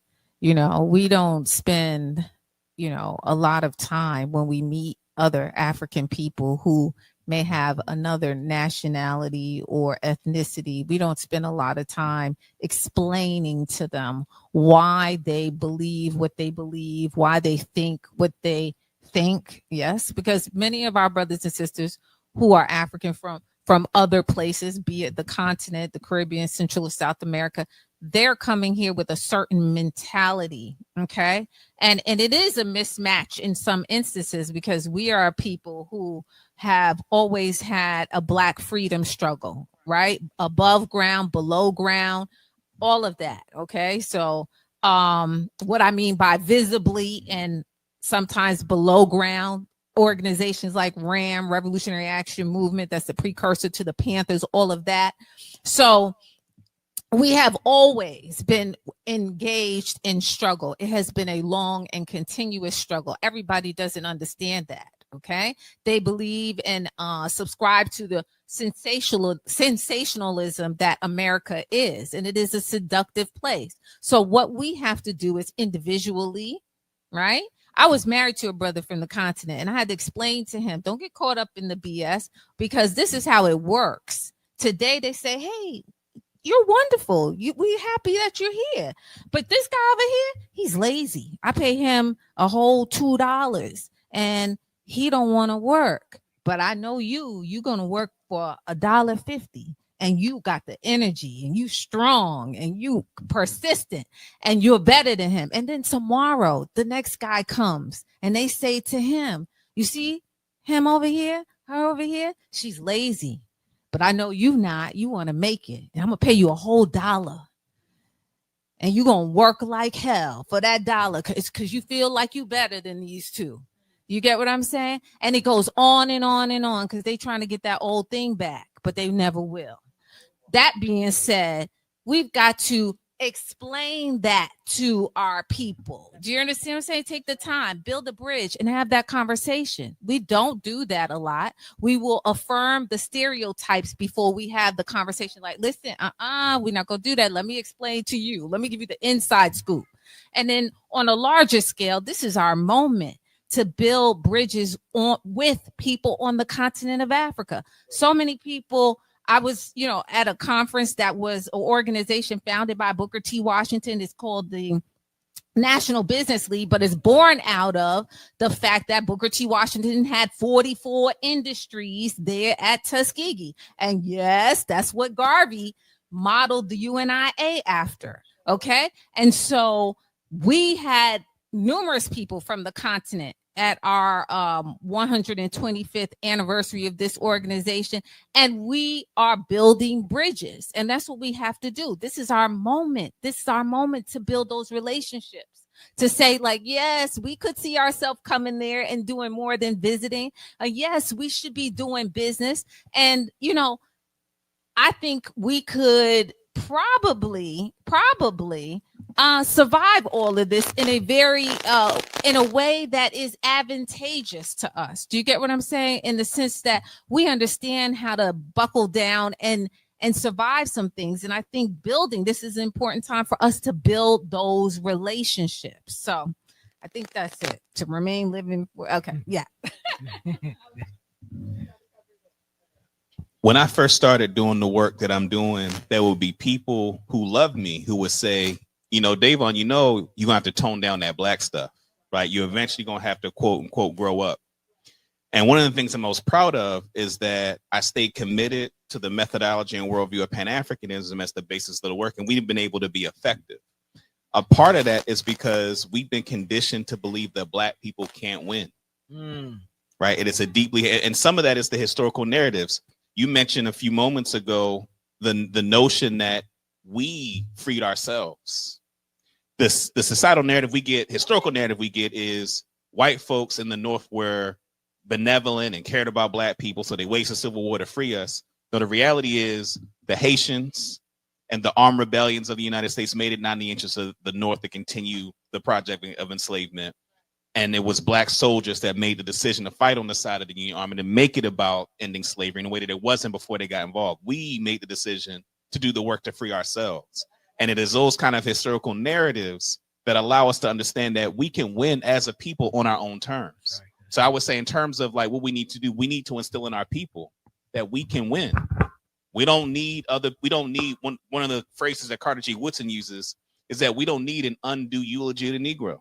Right, just say what happened, right? Give people an understanding of what we've been able to do historically, and that will instill the confidence in ourselves and in the community well enough to know that we actually can win. We can beat these people. They're not all that, right? We can beat these people, right? And so I think that's what we need to do as a people, as African people, is we need to have a collective socialization understanding.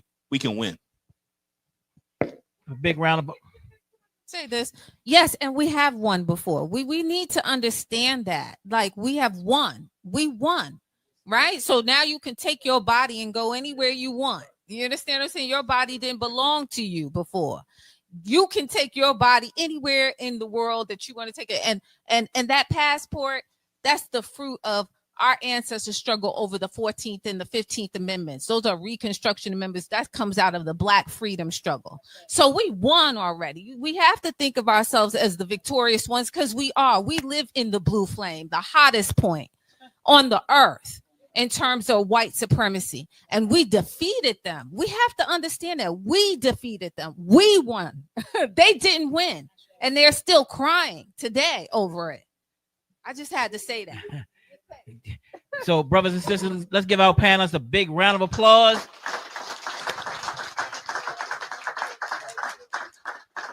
I'm pumped up. I'm motivated. Y'all did a really good job. All of y'all did a really good job. Y'all got me motivated. Everything, I think spiritually, this thing came together the way it was supposed to. Me and brother Dr. Asar, we talked a lot about who we wanted on the panel. We went back and forth. Brother Imhotep wasn't Baba Imhotep couldn't be on the panel today because he's dealing with his wife. And big up to Mama Ife, and hope she gets better soon. But but this was beautiful, man. This is beautiful because I think it's time. It's time. It's a great time to organize. It's a lot going on. It's a lot of white nationalism going on. We ain't talking about a lot of that stuff, but a lot of that's going on right now. A lot of people talking about Pan-Africanism is dead. And y'all defined a whole lot of great things today. We're going to continue this. We're going to continue this going forth. But I appreciate what y'all did. And like I said, I'm motivated. I'm pumped. Y'all lit a fire in me. You know what I mean, brother? I'm glad you kept telling me, come on, brother Jabari, let's put this fly out. I was like, all right, Doc, I'm going to send you something over today. I'm going to send you something tonight. But I'm glad you did that. But what we want to do is we want to take time. We don't have much time. We want to take time out for some questions and answers right quick. And if you have, we got a couple of microphones. Okay, we got a question here. We'll pass the microphones around. You got some extra ones? Oh, you can take it. All right. This one, let's start right here. Start on this side right here. Now look, family, we ain't got long. You know what I mean? We're gonna do 1 and 1. 1 and 1, 1 minute and question, 1 minute answer, please, as fast as you can. Brother Davon, we appreciate you staying. I know you had to leave at 7:30, but I guess you just said we appreciate you for staying. Real quick, I just want to thank all y'all too, because I got lots of information. And when the sister talked about Cuba, I hate that she didn't mention Gaddafi. But my question is this.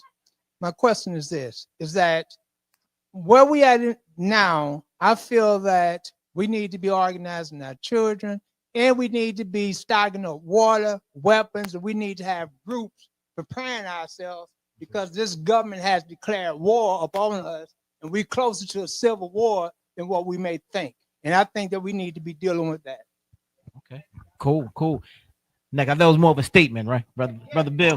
All right, appreciate you. We going on this side, then we coming to the back. All right, 1 and 1, y'all. 1 and 1. My question is that historically, when we look at how we have been as a people, we look at the Black Panthers Party, some of the other organizations of Islam. Not everyone became a Panther. Not everyone became a member of the Nation of Islam. Historically, the largest, I would say, ideological group in the United States is the Christian community. Our grandmothers, our aunts, and our aunties, and our uncles. So the question is that everyone's not going to be a Pan-Africanist, nor do everyone want to be a Pan-Africanist. We at the same time, but we're all in the same boat. So what strategy are you taking moving forward, meaning that, okay, grandma, auntie, uncle, nephew, how can you support what I'm doing? Because the brother alluded to, we said, okay, well, there has to be a unification. But the reality of it is because we can romanticize about what it is, but the truth of the matter is that everyone's not going to be that. But yet, so do we, those who are Pan-Africans, as alluded to, where first of all, there should be a unity among that group right there. And then secondly is that for the family members, because we know that we talked about the Montgomery bus boycott, it was Christian sisters and brothers who marched for 381 days to desegregate the bus line in Montgomery, Alabama. It wasn't Pan-African, but I grew up during that time. I'm originally from Alabama. I'm 67 years old. So we didn't call ourselves Pan-Africanists, but I came from a community where Black people love one another, what we did for one another, even though we were implementing that within our behavior. So again, the question is that when we go into our relatives' homes, our parents' homes, our aunt's home, is that, okay, well, I get it, Grandma. You're going to love Jesus. You got Jesus on the wall. But how can you assist me in what I'm doing? Because I think that had to be part of the strategy that I will put forth. Thank you. All right. I think that's a really important point. And that goes back to one of the things I was saying about we have to base the quality of the perspective we operate from what it produces. I think innately, most of our people want control of the institutions that govern our lives, right? They may not call it Pan-Africanism, right? But I think naturally people want to control the things that they know are part of what they need to survive. And so for me, I operate in the political landscape where I'm in the minority ideologically. Right now, I'm forthright in terms of being revolutionary Pan-African nationalist, but I'm in the minority. But part of what I do is I engage in political advocacy and pushing policies that benefit the community and make explicit that that's the perspective that I operate from. And I would argue that over the course of the 15 years that LBS has been in existence, we've moved people who originally were conservative and this Black stuff not going to work. Many of them come back around and like, you know what, let's do work with you. Right. So I think that's how we got to show people better than we can tell them. And let me just say this. So the brother is very correct, right? So I was saying I'm a Tuskegee alum when you say you're from Alabama. I get it. So because Tuskegee was very progressive politically post Reconstruction, right? Our people are organized. They're just not organized in the organization that we right here really sort of like value. It's the church. It's the Black church, period. We are organized. But the Black church has overwhelmingly failed our people. We could solve all conditions that we have in our community if the churches had a network. Pretty, so but they have abandoned that, and it's the collection plate. That's it. You know what I'm saying? So this is the thing.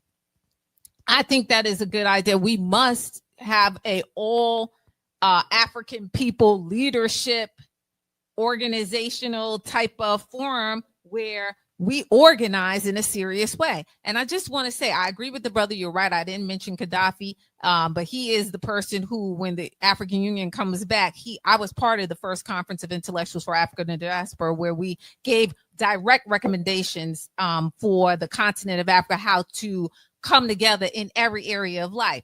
Bottom line, though, let's be clear. If there's a civil war here, this is not our war. Let them undo themselves. This is not our war. The only thing for especially people in this room who consider themselves nationalists, no, there's only one thing to fight for, and that is land. Okay? Are we fighting for this land? No. Not when we know there's primacy of Africa. Not when we know that Africa is the seat of our power. Africa is the seat of our liberation. The world could live without whatever resources you think are here, but the world can't live without Africa. So we're not spilling our blood here. Let them do what they're going to do, right? And we need to be prepared to be JED, means stable. Okay, that's all. You mind if I chime in real quick and we get the brother back there? He's 1,000% correct, Brother Jabari and Dr. Asar, on us practicing Pan-Africanism right here in Baltimore. And then you, Brother Everett, you said it's a lot of conventions coming up. When you said that, I automatically thought of the Race First Convention, right? Which is being put together by PLM, Baba Imhotep Fadiu. And so you said, well, if you take from Black people, you mentioned character, and I agree 1,000% with you about character and not wanting to align yourself or affiliate yourself with people who have piss poor character, right?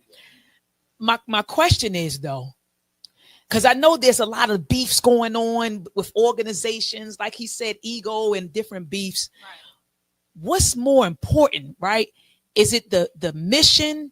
Is liberation and sovereignty most important? Or is it these beefs that we have with each other?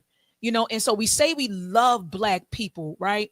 So if we love Black people, And let's say that you and I have an issue. If we come to the table, we have a conversation about the issue, there's acknowledgement of wrongdoing and an apology and change behavior, then can we move forward? Because it's like that's another thing that's holding us back. These beefs, these grudges. I don't like him. He don't like her. He's this, she's that. This happened, that happened. That's holding us back from unifying. So we got to ask ourselves, what do we want? What's most important? These beefs, ego, or is the mission for liberation and sovereignty? We really have to ask ourselves that. And what do we really want? And do we truly love Black people? We sit here and be holding grudges with each other for decades, but we go right out here, man, and shake hands with white folks. Go to work the next day, smile in their face, work alongside, pay bills, spend money with them. But then you mad with your brother over something that happened 10 years ago, 5 years ago, 20 years ago, beefs that happened before we even were born. We holding on to those beefs. So what's most important to us? Liberation and sovereignty? And do we actually really love Black people? I just wanted to say that. Actually, I just want to say I agree with what Dr. Maya just said. Just want to remind, the only thing I would add to that is that we have to understand the difference between frauds and flaws.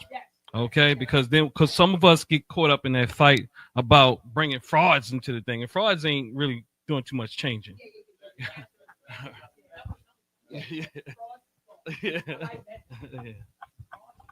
Peace, Brother Calvin. I'll be quick. My question in terms of building bridges, I heard some good statements made about our identity as Africans, but when it comes to unifying organizations and unifying our people here in America, one of the biggest barriers I see is that there's a big split in those who believe in building a better America for Black people versus those who believe in re-Africanizing or even going back to the continent.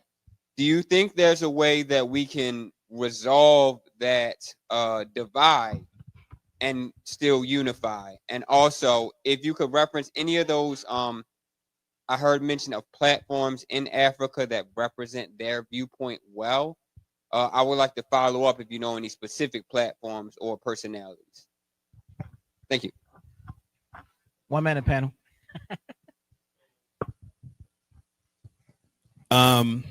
Look, people gonna beef, and I think the mature thing for just human beings in general is that, as was said before, if the goal is the mission, we figure out how to operationalize collaboration when it's necessary.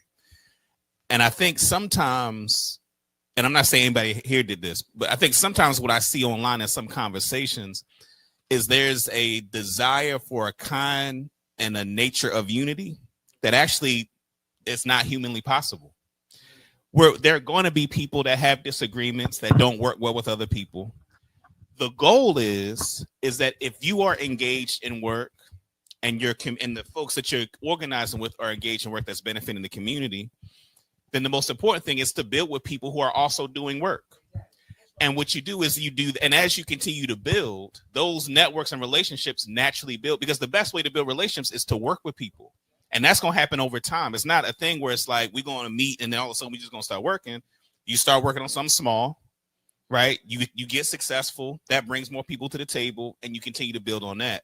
So I just want to emphasize that that's the process. And I'm fortunate that I was young enough in terms of when I started to work to see that at the stage that I'm at now, while there's still work to do in terms of building bridges, there's a lot of people in this room that I know have been working with and known for a very long time, right? And we're going to continue to build on that, right? And that's the source of our unity, is building on the existing relationships and work. And when you meet new people, right, can do work with them that aligns, that helps to aid the mission that everybody is trying to work on. Let me just say this, so far as working with people, 30 years, Soul Vibers Nation, I probably work with every last one of y'all organizations in here. Probably why I can be the bridge in between a lot of people. I've cut most of the people. I'm your barber, most people barber in the city, so I'm like a connector. I work with everybody. We have tried to make a lot of different strides to try to do it. We just got to continue to do it. Sometimes we try to come together, fall apart, come together, fall apart. But I do work with most people around. Man, Dr. Saw working together right now, doing these events right now. I'm working with Brother Davon, you know what I mean? Working with Brother Heber Brown, you know what I'm saying? Like a lot of us, I mean, I can name over and over again. We work together. I work together with a lot of people all throughout the year. So I think it's happening, but I think that we just gotta keep trying. Just gotta keep trying to keep bringing it together until we get it. Who was next? I'm sorry, brother here. Hello.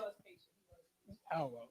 Hello, my name is Q Scott, and I pretty much agree with everything y'all say. And like I said, I know my brother right here for a minute, and I do agree with everything y'all spoke about.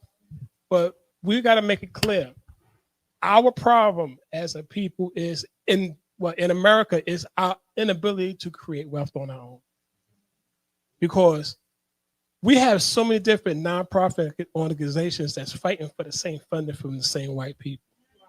Because we never got that 40 acres in the middle to create wealth. So we're going to have to actually build these bridges that we was talking about. And if you go through Baltimore, you will see a lot of individuals, but you will never see prosperous communities in where black people live. I ran for mayor. When I win, reparations will come to my people. But you didn't hear it because, in fact, I'm not rich. I ran for mayor twice just to actually learn the game. And the game is not for us, and it's rigged. Republicans and the Democrats fund every politician that's run for Baltimore. The government's not corrupt. This is not your government. Okay, they're working for someplace else. My campaign, my goal was actually go to neighborhoods and create neighborhood associations and turn them into LLC businesses. Give them property so they can create wealth that's together. When you can work together, make money, you can work together for everything. And my organization is We the People Are Coming, and we want to make the change for all black people. And I do love black people. I've been one for a long time. And I don't think I'm gonna be anything else, but like I said, I'm grateful y'all, and I love the conversation, and I would love to meet each one of you and get your information. I say. And one thing, and I am heading an initiative to actually run 17 people, mayor, city council, controller, and city council president. We need to get Baltimore City out because they're not our people and they're not for us. Let me just make this announcement right quick. We do have a lecture coming up with Brother Ashraf Kwesi coming up on the 11th of October, Saturday, October 11th, that we do have coming up here. It will be here at TNAT. So if you never seen him speak before, you want to come and speak. You want to come see this brother speak. He's been rolling with us for 30 years, all 30 years since we've been doing this. And he rocks the house. He rocks the house. The Egyptians was black. That's the whole thing. So we got to come back around full circle. We thought we had already handled this a long time ago with Dr. Ashaka Musa Bar Shango and many of the other black scholars that we had come out to speak. But look like we got to circle back around and go back through this stuff all over again. So who was the next question? Do we have any questions? I know we had a lot of statements. We can rate the wrap. Oh, it's from 7 to 10. Doors open at 6. We'll have this link. Can I we can just put this link up? Yeah.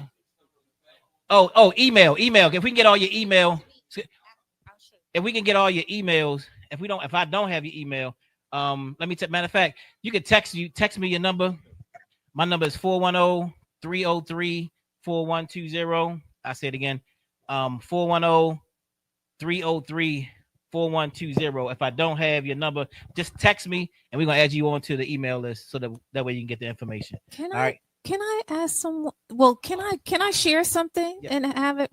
So I mentioned I Love Black People, the organization. So what it is, and it's so funny because here's my sister, a brilliant engineer, but the organization is a tech company that leverages technology to address racism and xenophobia on the continent and Afrophobia. Because yes, we have Afrophobia on the continent, all of that.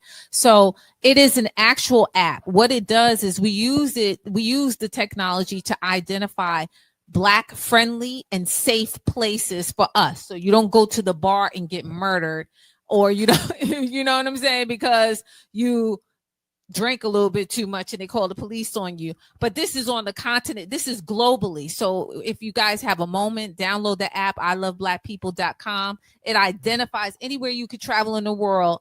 You could plug it in and we'll tell you all the safe and Black friendly places to go.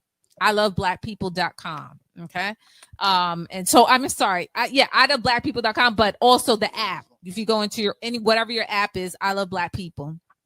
And look, let me just say this: the sister really does love Black people. She called, I met her for the first time today, and she said, "When you came all the way from New York today." Okay, cool. And I think you were supposed to drive, and then you actually caught a train up and everything. So we appreciate that. You know what I mean? On a Wednesday, that she come to be with us here in Tubman City in Baltimore. Give her another big round of applause for coming making that sacrifice today. All right, brother, you can go ahead with your question. Hello. Can I just first say it's been such a amazing, beautiful, powerful conversation. There's been so much talk about strategy, and I wanted to just make a simple ask, not for the sake of myself or just the people in this room, but also it's being recorded. So I think there's a benefit to. Could I hear with the panel maybe one call to action for people that you may need, because there's a variety of talented people that could be of service to you. And for my sake, I don't know what you need or not. Like, do you guys have any asks? You need administration people, you need to come out certain places. Just if I could hear from the panel individually, for the sake of your organizations.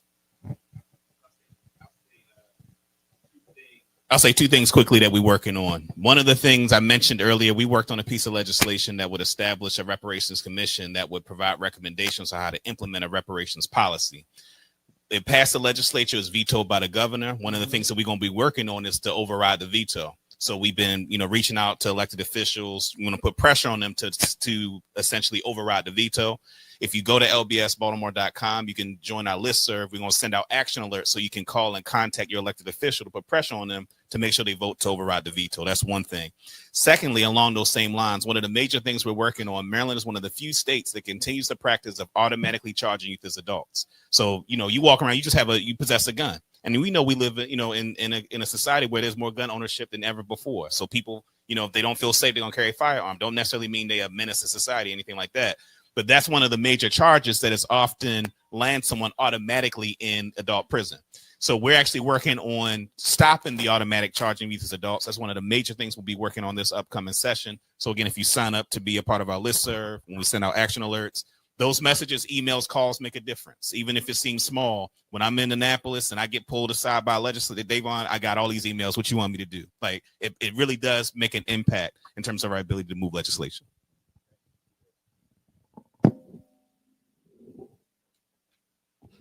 That was my call to action, to tell you to download the app so you can find the doctor that respects you, the dentist that respects you, all of that. So I'll see you. All right, this is the very last question. Good brother Talker, Bay. What's going on, bro? How you doing? Good evening, everybody. Let me see how I'm gonna word this. So right now, and for the last few years, there's been I come in late, so I may have missed some and it may have been answered, but I would love to hear the answer to this. There's been a concentrated effort to undermine Pan-Africanism on social media, and every day in general. It's been a concentrated effort. I mean, a strong effort to undermine it. And one thing that I know for sure is that Pan-Africanists, if we ever got close to total freedom, it was a Pan-Africanist that brought us to that door. And that undermining that is so strong right now, because I do social media, I do it daily. It's so strong now with propaganda, with the FBA, the ADOS, et cetera, et cetera. How do you go about addressing this undermining that is very intentional and very intentful? Because I'm of the thought that if we get total freedom, which we will, or when we get total freedom, it will be the Pan-Africanists that brings us across that road. So the question is, how do we address this issue that is so critical? Because I don't believe Hitler could have did what he did without propaganda. Brother Hawker, I just want to see if I can get an answer. They did. If you go back and watch this a little bit later, they talked about it in depth about the undermining of the I'm not talking about the undermine. How do we address it? Okay. I mean, if somebody want to give a quick, something in general, what we did. But if you go back, you'll see it though. If you might want to, one of y'all want to address it from a social media perspective. Yeah.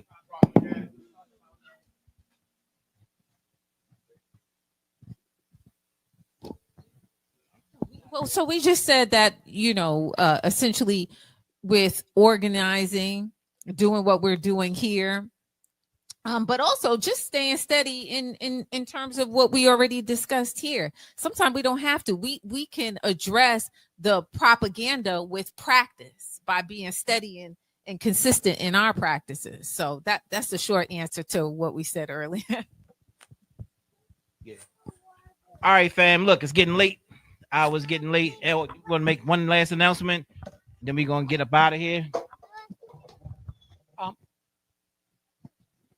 India, moving on, trying to connect with the organizations in Baltimore, serious about our youth, women, standing for working, organizing, making a nation, will train your children free. Free. I'm here today with Mama Ujima, who is the co-founder of the organization, Working, Organizing, Making a Nation. And this is how I think we got to move. We have got to help each other. My contribution, woman's contribution, Ujima's contribution is that we will train our youth free. Thank you, brother. Appreciate it. We can stand Brother up. Jabbar, can I say one thing? Go ahead. Yes, sir. So we do this every day, T-Nat. I know if this is your first time here, we here Tuesday through Saturday, and we're here every day. And Sundays, we have a study group here every Sunday at 1:30. But anyway, we open for business every day. Come and join us. We do all types of things from counseling to martial arts. Come holler at us. Blessings. Share just my book, Booker T. Washington in Africa, The Making of a Pan-Africanist. You got something with you? So yes, I do. I have a few copies with me. So if folks are interested. Brothers and sisters, we're going to get that book from you. We're going to close out with the Harambe's. If you could hold your position. Listen up, brothers and sisters. Put your black fist in the air 7 times. Hold on to 7 times as long as you can.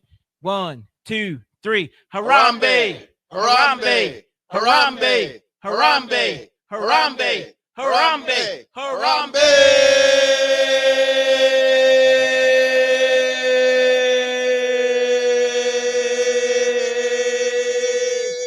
All right. Well, thank you for coming out.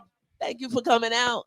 I'm Sister Ujima. I only want to say to everyone that for 14 years we've been doing Brothers Who Can Cook and Sisters Who Can Burn, and we will be coming back in 2027, the chefing series. We will be addressing all things around food, and it will be a major event, and we want you to be there. It will. Well, we're negotiating. It will be between Howard County, PG County, and here. It's a big event, sort of like the family reunion that they do out in Middlesburg, Virginia, but it's just toned down and not as pricey. Okay. All right. Ashe. Anyone need life? Ashe.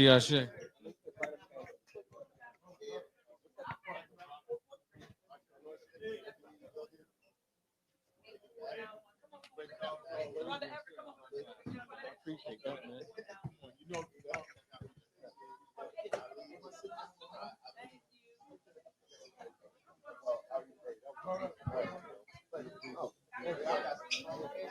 I like